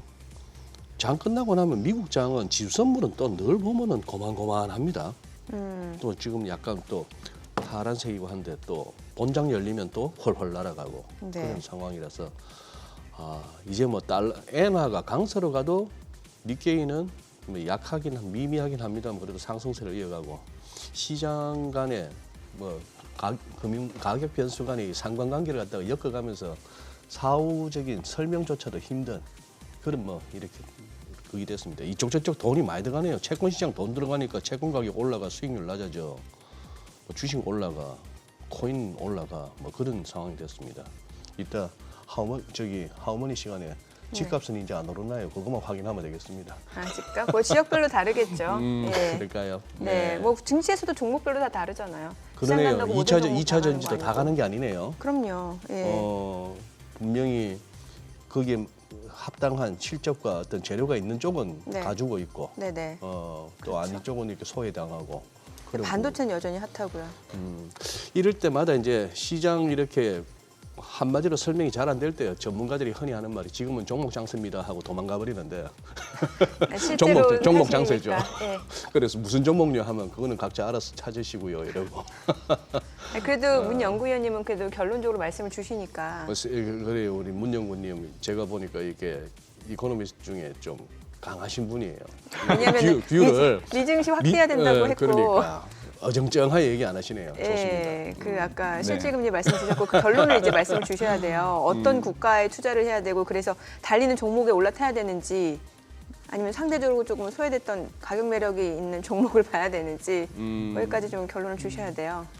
지난해 올해 주도 대상 바뀌지 않는다고 생각을 해요. 그래서 주도주는 안 바뀐다. 네, 예. 3월 FOMC 이전까지 변동성이 나타난다고 하면 비중을 늘리지 못했던 투자자 입장에서는 올해 미국 대선을 염두에 두고 비중을 늘리는 기회로 삼아야 된다 얘기를 좀 드리고 있죠. 미국장을 놓고 봤을 때 보면 당연히 3대 지수 가운데 나스닥 그리고 섹터는 커뮤니케이션, 경기소비재, IT 그리고 정책 테마를 놓고 봤을 때는 올해 2분기 이후 다시 2차 전지, 전기차, 반도체, 바이오 제약이 다시금 부각될 여지가 있기 때문에 그래서 3월 FOMC 이전에는 동 대상들을 좀 담아야 된다 얘기를 좀 드리고 있는 상황입니다. 이전에 그래서 방송에서 2월달에 좀 비중을 늘리는 전략 좋다라는 말씀 주셨던 것 같은데 제 기억에. 네, 예. 3월 FOMC 이전 1, 2월 변동성이 나타날 때마다 좀 모아가야 된다는 얘기를 좀 드렸었고요. 한국 같은 경우에는 지금 현재 주식시장을 주도하는 게 결국에는 반도체, 네. PBR, 성장 이렇게 세 예. 가지로 나눌 수 있을 것 같아요. 특히 한국장 같은 경우에는 외국인들 수급이 상당히 중요하다고 생각을 해요. 네. 그래서 최근 한 달 동안에 외국인들이 많이 매수를 했던 종목들을 놓고 온다고 하면 반도체 관련된 종목, SK 하이닉스, 그리고 이제 현대차, 그리고 삼성물산 같이 PBR 관련된 종목들, 그리고 삼성전자 우, 그리고 하나 에어로스페이스 이렇게 5개 종목들을 많이 사고 있는 상황입니다. 결국 외국인들도 인공지능 이슈와 관련된 반도체 그리고 저 PBR 종목들 가운데 우량 종목들을 중심으로 좀 매수를 하고 있기 때문에 지금 당장은 주가가 움직이지 않는다고 하더라도 사실 외국인들이 담는 종목들은 분명히 시간이 지나고 나면 항상 오르는 패턴이기 때문에 저는 지금 외국인들이 많이 사고 있는 SK 하이닉스, 현대차, 삼성전자 우, 삼성물산, 하나 에어로스페이스 이 5가지 종목을 좀 주목을 하시면 좋지 않을까 생각을 하고 있습니다. 하나 에어로스페이스 최근에 많이 올랐는데 추가적으로 더 올라갈 수도 있다라고 보시는 거네요. 외국인들이 그렇게 좋게 보고 있습니다. 연구원님은 그렇게 보는 게 아니라 외국인들이 이렇게 사니까 이유가 있을 거다. 왜냐하면 이제 수급이 중요한 시점이라고 생각을 해요. 예. 왜냐하면 미국 증시도 S&P 500 지수가 5천 시대를 맞이하면서 새로운 길을 가고 있는 상황입니다. 그런 경우에는 주력을 해야 되는 동인들이 좀 달라지거든요. 그래서 저는 미국장을 놓고 봤을 때는 과거 미국의 경기 순환을 놓고 이제 앞으로 미국 증시가 어느 정도 올라갈지에 대한 부분들을 염두에 두고 전망을 하고 있는데 한국 증시 같은 경우에는 사실 여러 가지 요인들도 있지만 그중에서는 사실 수급 부분이 지금으로서는 가장 동인이 될 여지가 있기 때문에 그래서 외국인들이 많이 사는 종목들을 좀 눈여겨보자 이제 약간 그런 점에서 이제 접근을 하고 있는 상황입니다. 예. 뭐 꼭 대세 상승장이 아니라 하더라도 지금 어느 정도 좀 더 이렇게 장이 올라갈 수 있다라고 보는데 그런 와중에 덜컥 종목으로 승부했다가 지수는 진짜 가고 다른 섹터나 다른 종목들이 가면서 지수는 올라가는데 내 종목이 좀 부진하다 이런 것이 있을 수가 있어요. 맞습니다. 뭔가 이 시장 전체적인 지수의 흐름이 이렇게 좀 대충 감이 잡혀서 돈을 태우고 싶다. 어떤 방법이 제일 좋을까요? 종목 투자가 아닌. 사실 이제 종목 투자는 리스크가 좀 있는 것 같아요. 물론 이제 내가 원하는 방향으로 간다고 하면 높은 수익률을 거둬들일 수 있지만 네. 항상 그거를 맞추기는 어렵잖아요. 예. 그래서 저는 투자를 할 때는 그 해당되는 국가 대표 인덱스를 추종하는 ETF를 가지고 투자하시면 좋겠다 생각을 하고 있고 지수 추종 ETF. 예, 그리고 혹시라도 좀 자기가 가지고 있는 언금 대비 레버리지를 일으키고 싶으시다고 하면 네. 미국 상장된 ETF 같은 경우에는 3배짜리, 마이너스 3배짜리 이런 상품들이 구비되어 있기 때문에 사실 활용할 수 있는 수단들이 상당히 많거든요. 그렇기 때문에 문 의원님 세시다. 네. 지금 TQQQ, SQQQ를 한번 해보시라 이 말씀이에요? 그러니까 이제 그걸 보라는 얘기는 아니고 다양한 상품들이 구비되어 아니 있기 이미 때문에 보시더라고요. 제가 저기 경마장 주변 그 카페에서 만난 우리 저 누님들 한 60대 후반, 70대 초반 누님들이 다 그러시더라고요. 이 소장님은 이런 거 안 하세요 하시면서 이렇게 보여주시는데 QQQ 종목을 하시더라고. 소장님 성향으로 그런 거 못 하시죠? 저 같은 간땡이로는 안 되고. 이제 리스크 회피 성향이 있으시니까. 그리고 조금 공격적이시고. 야, 아니 지수 추종 ETF까지는 예상된 질문이었는데 문 의원님 지금 3배 추종을 한번 아니 그거를 이제 하시라고 권하는 게 아니라 권하는 게 아니라 우리 있다. 국내 투자자들이 보면 네. 사실 상위 매수 종목 리스트를 보면 그 3배짜리 같은 것들 많이 하세요. 맞아요. 그렇기 때문에 이제 그런 걸 얘기를 드리는 거고요. 맞아요. 제가 중요한 얘기 하나 해드릴게요. 네. 사실 흐름을 예측할 때 현재로서는 이제 경기 순환이 상당히 중요한 것 같아요. 제가 이제 미국 경기 순환을 놓고 본다고 하면 저미경제연구소가 사실 공식적인 판별을 합니다. 그 기관의 데이터에 의거를 해보면 2020년 5월 이후로 올해 1월까지 미국 경기는 45개월째 경기 확장 국면에 놓여 있고 45개월째. 예, 그리고 이제 과거 1980년도 이후에 5번의 경기 확장 국면에서 평균적으로 7년 1개월 정도 지속되는 흐름을 보였어요. 그래서 이걸 적용을 해보면 2027년 6월까지는 미국이 경기 확장 국면에 놓여있을 여지가 상당히 높습니다. 결국 미국 경기 확장 국면에서 수익률을 놓고 본다고 하면 나스닥과 IT, 커뮤니케이션, 경기소비재 이런 섹터들의 수익률이 상당히 좋았기 때문에 여러분들이 투자를 하신다고 하면 이런 방향성 측면에서 말씀드리고 있는 대상들을 선택해서 투자하시는 게 좋은 대안이 되지 않을까라고 생각을 해보고 있습니다. 혹시 코인도 보세요? 가상자산 쪽도? 보실 것 같은데요. 코인은 이제 나스닥 지수랑 약간 성격이 좀 비슷한 것 같아요. 예. 근데 이제 이 2가지 대상들의 방향성을 결정하는 거는 결국 금리 물가입니다. 아까도 네. 얘기해드렸지만 실질 정책 금리가 실질 중립 금리를 지금 현재 1월 PC를 기준으로 놓고 한다고 하면 3.1% 정도로 상당히 높게 위치해 있거든요. 결국 이 얘기는 앞으로 나스닥과 이런 가상 자산 시장과 관련된 상품들의 주가가 조금 더 네. 올라갈 여지가 있다라는 징후로 보셔도 된다고 저는 생각을 하고 있습니다. 네. 마지막으로 다시 한번 포트폴리오를 좀 전략을 세워주세요. 지금 일단은 뭐 시장이 더 올라갈 거라는 말씀을 주셨으니까 그에 맞는 좀 전략이 필요할 것 같아요. 우리 국내 증시도 포함하고 아니면 신흥국 증시까지 좀 포함해서 전반적으로 어떻게 봐야 되는지 주식 채권 이런 비중까지 좀 말씀을 주세요. 일단 이제 미국채 10년물 금리부터 얘기해드리면요. 네. 5월 FMC 이전까지 놓고 온다고 하면 3월 FMC가 끝나고 나서부터 지금 현재 10년물 기준으로 4.1 정도까지 내려왔죠. 지금 떨어지는 속도가 예상보다는 좀 빠른 것 같아요. 네네. 결국 금리 인하 시점이 좀 앞당겨질 수 있는 환경이기 때문에 5월 FMC 이전까지 미국채 10년물 금리는 3.6% 언더로 내려갈 여지가 있고 올해 연말까지 2.8 정도까지 내려갈 여지가 있기 때문에 이런 환경이라고 하면 뭐 달러는 약세 압력 이로 인해서 이제 주가는 올라가는 환경들이 올해 미국 대선 이전까지는 좀 계속 이어질 수 있다라고 합니다. 그래서 이런 큰 그림 하에서 3월 FMC 이전에 제가 말씀드렸던 세 가지 중요 물가 지표가 발표될 경우에는 약간 변동성이 커질 여지가 있어요. 그럴 때마다 그동안 이제 투자 자산을 늘리지 못한 투자자 입장에서는 비중을 늘리는 기회로 삼으셨으면 좋겠다 생각을 하고 있고 결국 주도주는 바뀌지 않는다는 걸 항상 명시하시면 좋을 것 같고 미국 주도 특히 나스닥 그리고 IT 커뮤니케이션 경기 소비재 그리고 이제 스타일로 놓고 온다고 하면 가치보다는 성장 그리고 사이즈로 놓고 온다고 하면 대형주 그리고 올해 미국 시장 같은 경우에는 지난해 비교했을 때 큰 폭의 개선이 이루어지기 때문에 스타일 측면에서 놓고 온다고 하면 퀄리티가 좋은 대안이 될 걸로 좀 보고 있습니다. 특히 미국 경기는 연착륙 경로를 계속 유지하고요. 미국 기업 실적에 대한 얘기는 구체적으로 얘기는 안 해드렸는데 지난해 4분기 미국의 S&P 500의 EPS는 분기별로 봤을 때 지난해 말 추정치가 1.5였는데 지금 현재 3.2 정도까지 올라와 있는 부분들 그리고 올해 연간을 놓고 온다고 하면 지난해가 0.6이었는데 올해 같은 경우에는 18% 정도까지 충분히 올라갈 여지가 있다는 거. 그래서 경기와 실적이라는 부분들이 3월 FMC가 끝나게 된다고 하면 시장의 관심이 옮겨가는 변수가 될 걸로 좀 보고 있기 때문에 이러한 흐름을 염두에 두고 투자를 하시면 좋겠다는 생각을 좀 해보고 있습니다. 네, 오늘 내용 잘 들었습니다. 고맙습니다. 고맙습니다. 감사합니다.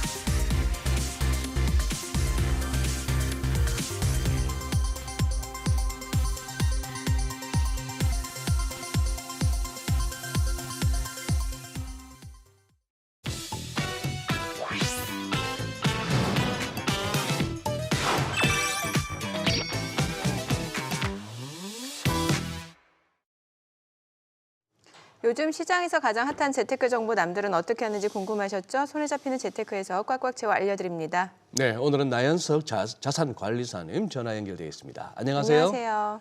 네, 안녕하세요. 네, 오늘 어떤 재테크 소식 가져오셨습니까? 네, 서울시가 운전면허를 자진 반납하는 70세 이상에게 선불형 교통카드를 선착순으로 지급합니다. 서울시 외 지자체에서는 지역 상품권을 지급하는 등 면허 반납을 위해 지원금을 상향 조정하기도 한데요. 오늘은 이 내용에 대해 자세히 설명해 드리도록 하겠습니다. 네, 뭐 정부와 지자체들이 고령인구 운전면허 반납을 위해 갖가지 방안을 동원 중인데 그럴 수밖에 없는 게 지금 고령인구 자동차 사고가 해마다 늘고 있다면서요. 네, 급속한 고령화에 따라서 60세 이상의 고령 운전자 사고 건수도 해마다 늘고 있습니다. 전체 교통사고는 지난 5년간 9.3% 감소하였지만 고령 운전자의 사고는 15.4% 증가하였습니다. 2022년 기준 국내 65세 이상 운전자는 438만여 명으로 전체 운전자의 12.9%를 차지하는데요. 65세 이상의 운전자가 일으킨 교통사고는 전체 사고의 17.6%에 달하고 있는 상황입니다. 네. 자, 서울시 지원 사업부터 살펴보겠습니다. 지금 7일부터 해서 서울시 거주하는 70세 이상 노인들 운전면허 반납하면 10만 원짜리 교통카드를 지급받을 수 있다는데 그냥 이거 일회성인 것이죠? 네, 맞습니다. 네. 서울시는 고령 운전자의 교통사고를 줄이기 위해서 운전면허증을 자진 반납하는 고령자에게 선불형 교통카드를 지급하는데요. 지원 자격은 70세 이상의 서울시에 주민 등록되어 있으신 운전면허 소지자이시며 예산 소진 시까지 10만 원 선불형 교통카드를 지급하겠습니다. 특히 동작구는 서울시 자치구 최초로 교통카드 혜택 제공을 강화하는데요. 그동안 실제 운전 여부와 상관없이 운전면허를 자진 반납하는 어르신에게 10만 원권 교통카드를 지급해왔지만 이달부터는 실제 운전자가 면허를 반납하면 추가로 24만 원을 지원해 1년간 총 34만 원의 교통카드 혜택을 제공하게 됩니다. 지원되는 선불형 교통카드는 편의점 및 버스, 택시, KTX를 비롯해 전국 팀원이 가맹점에서 쓸 수 있겠고요. 중간에 타 지역으로 전출 시에는 추가 지원 혜택은 중단될 수 있겠습니다. 네, 지금 서울 외 지자체들 각각 지원 자격도 다르고 또 지원금에도 차이가 있다고 하는데 서울보다 지원금 더 주는 지역도 있다면서요. 네, 지역별로 지원금 지원 방식에는 조금 차이가 있습니다. 경북 청도군의 경우 만 65세 이상의 고령 운전자가 운전면허증을 자진 반납할 경우 1회에 하나여 20만 원을 지급하고요. 경기도는 지역 앞에 10만 원을 지급하기도 하며 전남 나주시는 만 75세 이상 운전자에게 10만 원 상당의 나주사랑 상품권을 지급하는 등 지역에 따라 지원 자격과 지원금이 다를 수 있으니 지역 주민센터에 연락하셔 자세한 내용을 확인하시기 바랍니다. 네. 뭐 우리나라가 워낙 고령화 사회로 접어들다 보니까 이제 이런 것도 이슈가 될 수밖에 없고 정책 대응까지도 나오는데요. 이제 제도의 실효성에 대한 의문은 계속 뭐 제기되고 있는 것 같습니다. 실제 면허 반납하는 고령자 비율이 그렇게 높지 않다고 들었는데요. 네, 안타깝지만 그렇습니다. 고령 운전자의 추돌 사고는 급증하고 있지만 면허 반납 비율은 그에 비해 상당히 저조합니다. 경찰청의 만 65세 이상 운전자 운전면허 반납 관련 통계에 따르면 2019년도 이후 만 65세 이상 운전면허 반납률은 2%대에서 큰 상승 없이 머무르고 있는 것으로 나타났습니다. 어르신의 야간 운전 고속도로 주행을 금지하거나 긴급 제동 장치를 부착한 차량만 운전할 수 있는 어르신 조건부 운전면허 도입 등 다양한 대책이 필요하다는 목소리가 높아지고 있는 상황입니다. 네, 오늘 내용 잘 들었습니다. 고맙습니다. 네, 감사합니다. 요즘 집값 갈피를 잡지 못하고 있는 상황이죠. 하락하는 듯 하더니 바닥을 찍었다고 하고 또 오르나 싶었는데 실제로 거래까지 이어지기 쉽지 않다고 합니다. 네. 고금리의 이자는 부담되고 또 더 떨어지나 싶기도 하고요. 그렇다고 마냥 손 놓고 있기도 또 불안합니다. 자, 한 주간 부동산 시장 살펴보면서 내 집 마련 투자 계획 세워보시죠. 오늘도 도시와 경제 송소영 대표 자리했습니다. 어서 오십시오. 어서 오세요. 안녕하세요. 네. 오늘 신선하시다. 아, 머리 아무것도 안 하신 거. 그러네요. 네.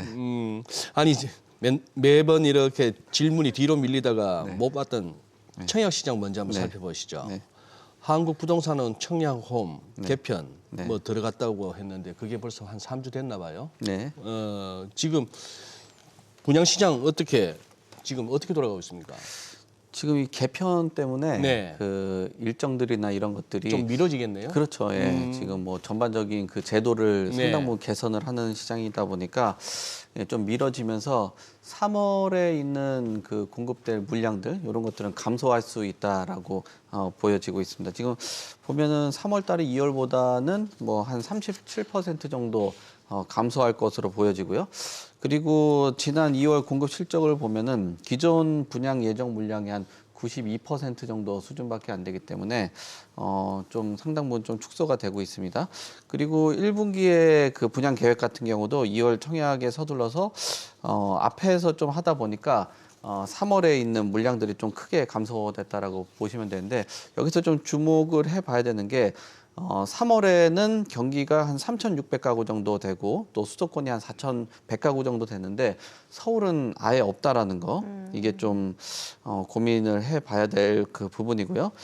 그리고 3월 첫째 주에 뭐 다양한 곳에서 이제 청약 접수들을 하고 있습니다. 이렇게 물량이 좀 부족하다 보니 지금 서울권에 있는 곳들에 좀 관심들이 많은 것 같아요. 그래서 지금 서울에 대표적으로 보면 경복궁 유보라라든지 강동 SI 팰리스 같은 경우 청약을 하는데 이곳에 이제 물량이 좀 부족할 수 있다라는 그런 신호들 때문에 그런지 지금 평균 경쟁률이 124대 1 정도 나왔고요.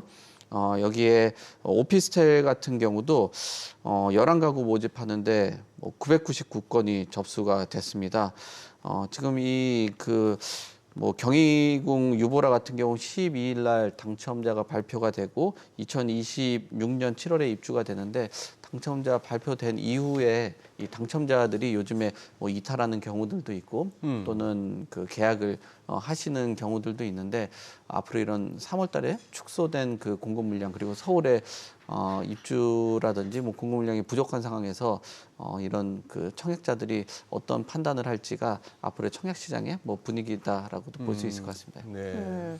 지금 청약홈 개편이 이제 이번 주부터 네. 이제 3주 동안 들어가게 네. 된다는 거예요. 자, 소장님이 질문을 약간 잘못하셔서. 자, 제가 잘못 그래서 제가 정정을 아, 해드렸어요. 이번 주부터 3주 동안. 삼 이번 주. 주부터 3주 동안. 네, 3주. 네. 4일부터 그래요. 22일이라고 아, 보시면 예. 됩니다. 이번 4일부터 20일 정확히는. 네. 네. 알겠습니다. 지금 서울 강동구 둔촌동에 위치한 이제 더샤포레 같은 경우 다음 주 이제 청약이 들어가게 되는데 일반 분양분으로 이제 74가구 분양 예정인데 여기도 관심 많으실 것 같아요. 예, 지금 여기가 이제 지하철 9호선 역세권이거든요. 그러니까 지금 서울에서 가장 좀 선호되는 그 네. 호선이 그 9호선인데 9호선에 들어오는 역세권 아파트다 보니까 관심도가 많은 것 같아요. 지금 그 572가구 중에 74가구를 청약을 하게 되고요. 이달 11일 날 특공을 시작합니다. 그다음에 12일에 1순위, 그다음에 13일에 2순위를 진행을 하게 되는데 여기에 있는 분들이 굉장히 좀 관심이 많을 것 같아요. 왜냐하면은 강동구에 지금 그 GTX D노선 이 신설에 대한 그 기대감들이 있는데 최근 GTX에 대해서 많은 관심들이 있고 또 GTX가 들어가는 곳에 주택 가격이 좀 강한 그 상승이라든지 호가들이 일어나다 보니까 요 D노선에 대한 그 호재 이런 것들을 기대를 해보는 것 같고요. 그리고 강동이라는 지역 자체가 예. 대규모 아파트들도 들어왔었고 그리고 업무지구라든지 또 향후에 둔촌주공이 같이 들어오게 된다면 전반적인 그 시너지가 되면서 정주 여건이 좀 크게 개선되지 않을까라는 기대를 갖고 있어요. 그리고 강변북로나 올림픽대로 서울이 갖고 있는 특수성이 있기 때문에 어디든 다 움직일 수 있고요. 초중고들하고 다양한 편의 시설들이 들어가 있고 또 인근에 있다 보니까 더샵, 둔촌포레 이 청약에 대해서는 많은 관심들이 좀 있지 않을까 그렇게 보여집니다. 사실 GTX뿐만 아니라 여러 가지 출퇴근만 좀 더 원활해질 수 있는 네. 인프라가 갖춰진다면은 진짜 괜찮죠. 안 그렇습니까? 네, 괜찮습니다. 네. 소장님 저 다음 질문 저한테 주셨는데 왜 주신지 알 것 같아요. 왜요? 디퍼와 DH 퍼스티어 아이파크. 글쎄 제가 어디 있는지도 모르고 이름을 정확하게 모르는데 이걸 제가 질문하기가 민망해가지고. 네, 잘하셨어요. 네. 그 개포동 DH 퍼스티어 아이파크 이게 네. 그때 무순위 청약 되기만 하면은 로또다 시세차익 세 가구였던가? 예, 맞아요. 예, 기억하시네요. 예. 예. 지금 보니까 시장에 온기가 많이 흐른다는 얘기도 나오고 네. 있고 이러다 보니까 사실 무순위 청약 자체는 투자자 입장에서 보면은 관심이 갈 수밖에 없을 것 같거든요. 네. 우리 이정민 앵커 보고 저번에 청약 하냐마냐 한번 여쭤봤었는데 네. 해도 정말 이렇게 몰려 있다 보니까 정말 되기가 힘들었을 것 같아요. 네. 그러니까 이 디퍼와라는 곳에 DH 퍼스티어 아이파크 네. 지금 여기, 화면에 나오는 저 아파트인가 예, 보네요. 여기가 지금 101만 명이 몰렸어요. 네. 그러니까 정말 당첨은 거의 힘든 오히려 당첨자가 누군지 궁금해할 정도로 제가 그냥 듣기로는 풍문인지 어떤 소문인지 모르겠지만 금융권인가 그 증권 쪽에 있는 분이 당첨됐다라고 와. 그냥 소식은 제가 그래요? 들은 걸로 알고 있거든요. 와, 주식 말고 이거 하네요. 그분들도 주식으로 돈 벌어서. 그럴 수 네. 있겠군요. 네. 그러면서 이제 정확한 그 사실은 아니니까 참고만 하시고요. 그 다음에 여기에 이제 이런 무순위가 인기가 있다 보니까 고향에 있는 DMC 자이 같은 경우도 한 가구 모집하는데 5,600건이 좀 네. 접수가 됐습니다. 그리고 최근 들어서 고분양가다 또 공급이 감소할 수 있다라는 얘기들이 워낙 있다 보니까 그래도 그 전에 있었던 완공된 물량들 이런 것들은 좀 저렴하다라고 평가들을 하고 있는 것 같고요. 앞으로도 또 물량들이 뭐 이렇게 좀 뭐 순조롭게 나오기 힘들겠다라는 그런 생각들 때문에 접근들을 하고 계신 것 같아요. 그리고 무순위 청약이라는 것이 좀 특징이 있다 보니까 국내에 있는 만 19세 이상 정도면 다 그 신청 가능하거든요. 그래서 많은 이런 가구 수가 좀 청약에 도전을 하는 것 같고요. 거기에다가 뭐 실거주라든지 전매 제한이 없다 보니까 투자로서도 좀 관심들을 많이 갖고 접근을 하시는 것 같아요. 그리고 덕은에 있는 그 DMC 3정 그린코어 같은 경우도 뭐 2가구 모집하는데 수천 명이 몰릴 정도로 지금 이 무순위에 대해서 많은 사람들이 공사비 올라가고 하다 보니까 관심들을 크게 갖고 있는데 지금 좀 걱정들을 해봐야 되는 게 이 주변에 DMC의 뭐 여러 아파트들이 무순위들이 있는데 최근 시세하고는 그렇게 큰 차이가 없거든요. 아, 그래요? 사실 청약이나 분양시장 같은 경우는 뭐 디퍼와 같이 뭐 소위 뭐 한 20억 가까이 되는 그런 시세 차익을 기대하고 접근하시는 분들도 있는데 이런 뭐 이게 그 미분양이 되는 건지 또 악성 미분양인지 어떤 조건들인지 또 시세에 대한 그 가격 흐름이라든지 이런 것 같이 보고 판단을 하시면 좋을 것 같습니다. 제가 이거 전반적으로 열거를 하다 보니까 우리 이진우 소장님께서 청약을 넘기는 이유를 좀 보니까 이 전반적으로 단지의 이름이 길고 어렵네요. 그렇죠. 단지의 어렵긴 해요. 이름이 길고 어려울 뿐만 아니라 네. 그 예를 들어서 뭐 디퍼아 네. 뭐 3명 그리고 DMC 이쪽이 뭐 1명 네. 예. 그리고 우리 뭐 대부분의 우리 네. 시청자분들이나 이제 관계자분들에게 이슈는 될 수 있지만 다가오지가 않아요. 그러니까 해당이 안 되는 혹시 경우가 몰래 하신 거 대부분이니까. 아니죠, 저번 디퍼와? 그 정도 제가 부지런하지가 않습니다. 오히려 저는 정민 앵커를 갖다가 좀 의심하고 있는데. 그래요? 예. 저도 아니에요. 아니에요. 근데 사실 이게 어떻게 더 현실적인 질문 아닐까요? 근데 수도권의 청약 단지 대부분은 아직까지 미분양도 많고, 네. 그죠? 네. 또 이제 광명 수원 이쪽은 한때 진짜 청약 열풍을 일으켰는데 네. 요새는 또 이제 미분양 시달리고 있고 네. 또 덜컥 분양은 일단 받아놓고 고민하는 분들도 주변에서 많이 봐요. 자, 그런데 지금 이제 남은 물량 털어내기 위해서 이제 각종 마케팅이 성행한다는데 네. 이 마케팅 조건들을 이렇게 보면서 네. 한번 도전해봐 싶은 생각도 들만한데 여기에 혹시 또 미끼인가 싶기도 하고. 그렇죠. 지금 뭐 다양한 그 마케팅들이 있습니다. 네. 우선 전반적인 그 내용들을 설명해 드리면은 지금 수원하고 광명 같은 경우가 예전에 특히 뭐 광명 같은 경우는 굉장히 그 분양시장에서 뜨거운 그런 그 사업지였거든요. 근데 광명에서도 계속적으로 미분양들이 나오고 그러고 있습니다. 그 네. 전반적으로 보면은 분양가가 높다라는 평가가 좀 높고요. 예. 그다음 공사비가 올라가다 보니까 분양가가 또 높아지는 그런 높아질 수밖에 없고. 문제가 있어요. 그래서 수도권에서 청약은 되고 났는데 말씀하신 것처럼 계약을 안 하는 그런 상황들이 있거든요. 지금 수원에 있는 매교역 펠루시드 같은 경우도 3분의 2가 미계약이고요. 또 당첨되고 나서. 네, 그렇죠. 예. 지금 트리우스 광명 같은 경우도 선착순 분양을 하고 있는 상황인데 네. 뭐 사람들이 그 관심도를 갖지를 않고 있는 상황입니다. 그리고 지금 지난해 12월 말 기준으로 봤을 때는 전국에 있는 미분양 주택이 6만 2천 가구가 지금 넘어선 그런 상황이에요. 예. 지금 뭐 그 자재도 좋아져야 되고 또 분양가도 낮춰야 된다라는 뭐 시장의 흐름이 사실 시장에서는 뭐 요구는 있겠지만 현실에서는 좀 어려운 상황이다 보니까 분양가가 높아지고 있는 그런 상황이에요. 그렇다 보니까 이 마무리를 해야 될 거 아니에요. 그러면은 지금 뭐 수천만 원 정도 할인하는 그런 뭐 마케팅이 일어난다든지 또 미분양을 털어야 되겠다라는 여러 그 마케팅들이 있는 것 같아요. 뭐 예. 소위 말하는 그 페이백이라고 해서 예. 분양을 받고 나서 이제 돈을 다시 돌려주는 그런 형태라든지 또는 계약을 하셨습니다 해서 계약 축하금을 준다든지 또는 뭐 환매 조건 나중에 그 입주 시기나 완공 시기쯤 되면은 우리 회사에서 다시 사준다라는 이런 조건들을 가지고 하는 건데요. 예. 뭐 앞에서 그 청약을 받고 계약하신 분들 같은 경우는 아니 이 사람들하고 나하고는 형평성이 맞지 않는다라고 이야기를 하시는 것도 있고 또 한편으로는 이렇게 과한 마케팅이 있다라면은 향후에 주택 가격이 좀 떨어지지 않을까 내 해당 단지가 좀 미분양됐던 곳이다라고 하는 뭐 오명을 또 가질 수 있기 때문에 사람 생각 비슷하니까. 그렇죠. 아니 계약 축하금도 드립니다 하니까 저는 오히려 네. 오죽 답답하면 이럴까 싶은 생각이 드네요. 그렇죠. 예. 그러니까 네, 그렇습니다. 예.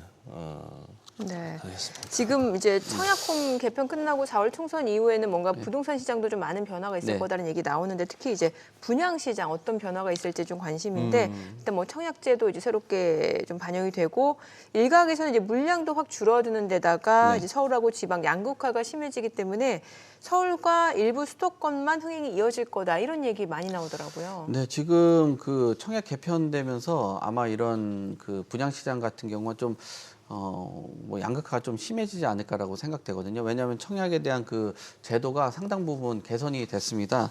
지금 뭐 새로운 그 청약 제도를 한번 살펴보면은 지금 배우자 청약 통장에 대한 그 가입 조건, 그 기존에 있었던 이런 그 가입에 대한 그 기간도 인정을 해주는 그 시장으로 됐고요.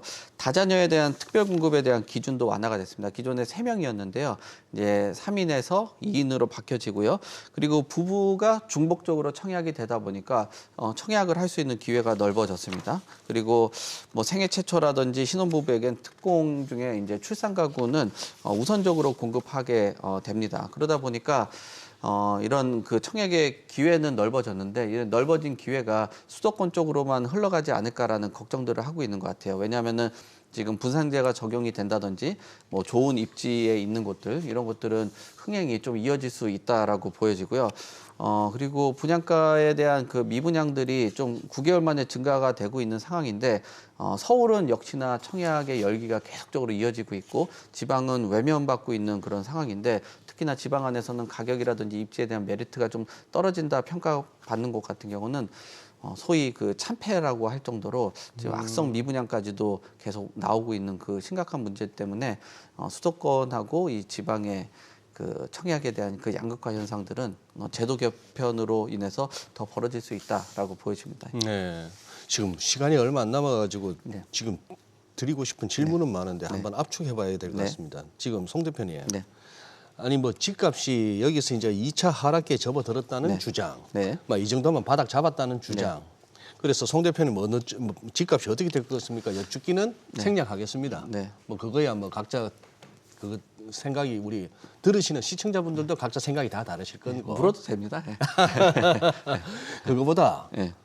요 또 살살 또 갭 투자 얘기가 나와가지고요. 네. 아니 무슨 뭐 송파에서 아파트를 갖다가 2억만 가지고도 샀다. 그만큼 전세 가격이 올랐으니까 이제 네. 가능한 얘기인데 네. 조짐이 있습니까 이거? 네, 전반적인 그 흐름에 대해서 설명을 드리면은 네. 지금 집값에 대한 그 바닥론 얘기들은 좀 있어요. 왜냐하면은 전국의 아파트가 한 15주 정도가 네. 그 하락하다 보니까 뭐 주택 가격이라는 게 계속 빠질 수는 없는 거잖아요. 그래서 지금 거래량도 일정 부분 회복이 되고 있고 그런 상황입니다. 그 거래량이 시장의 그 보통 선행 지표로 보다 보니까 회복되는 부분들은 의미 있게 좀 받아줘야 된다. 그래서 진짜 좀 돌아섰네요. 예. 그래서 한 2분기 정도는 뭐 횡보 장세로 들어가지 않을까라고 저는 개인적으로 전망을 합니다. 그리고 지금 급매물 중심으로 거래가 된 이후로 보면은 고가 주택들은 가격들이 좀 급속하게 뭐 손바뀜들이 일어나고 있는 것 같아요. 강남권역은 뭐 90억에 도달하는 그런 아파트들이 나타나고 있고요. 지금 소비자 심리 같은 경우도 지금 보합 국면으로 전환이 된 그런 상황입니다. 그리고 전세 가격 같은 경우도 보면은 전세 가격의 그 속도가 좀 빠르게 이어지고 있어요. 그래서 전국에 있는 전세값도 0.03% 정도가 상승을 했고요. 수도권하고 서울 중심으로 해서 전세 가격들이 상승을 하고 있는 그런 국면이라고 보시면 될 것 같습니다. 특히나 이렇게 전세 가격이 올라가다 보면은 아무래도 전세 가격하고 매매 가격이 좀 가까워지다 보니까 전세에 대한 그 갭 투자 뭐 이런 것들이 일어나고 있는 것 같아요. 그래서 송파권역 같은 경우는 뭐 한 2억대 정도 되는 수준의 그 갭 투자가 나오고 있고요. 그다음에 뭐 구로구에 있는 모아타운 같은 경우도 뭐 빌라를 활용한 그 갭 투자들이 일어나고 있고요. 경기도권에 보면 화성시가 뭐 갭 투자가 계속적으로 증가를 하고 있습니다. 그리고 평택 같은 경우도 집값이 좀 크게 하락을 한 곳 같은 경우는 갭 투자가 집중적으로 일어나고 있습니다. 그래서 보통 이 전세 가격이 상승하고 매매 가격이 좋아지면서 매매 거래량들은 늘어나고 이런 것들이 매매 가격을 올리는 그런 뭐 상황들이 현상이 연출이 될 것으로 보여지고 있는데 지금 흐름에 매매 가격은 좀 빠졌고 거래량은 회복되고 뭐 전세 가격들은 올라가고 있고 갭 투자가 일정 부분 뭐 활발하게 좀 일어나고 있는 국면으로 접어들었기 때문에 네. 한 2분기 정도쯤 되면은 주택 가격이 좀 횡보 내지는 미미한 상승으로 이어질 수 있다. 뭐 저는 그렇게 봅니다. 그러시구나. 네, 예. 오늘 내용 잘 들었습니다. 고맙습니다. 예, 감사합니다. 고맙습니다. 네. 네, 지금 뭐 코스피는 2,680선 회복이 됐고 코스닥은 좀 윗꼬리 달고 내려오는 상황이네요. 네.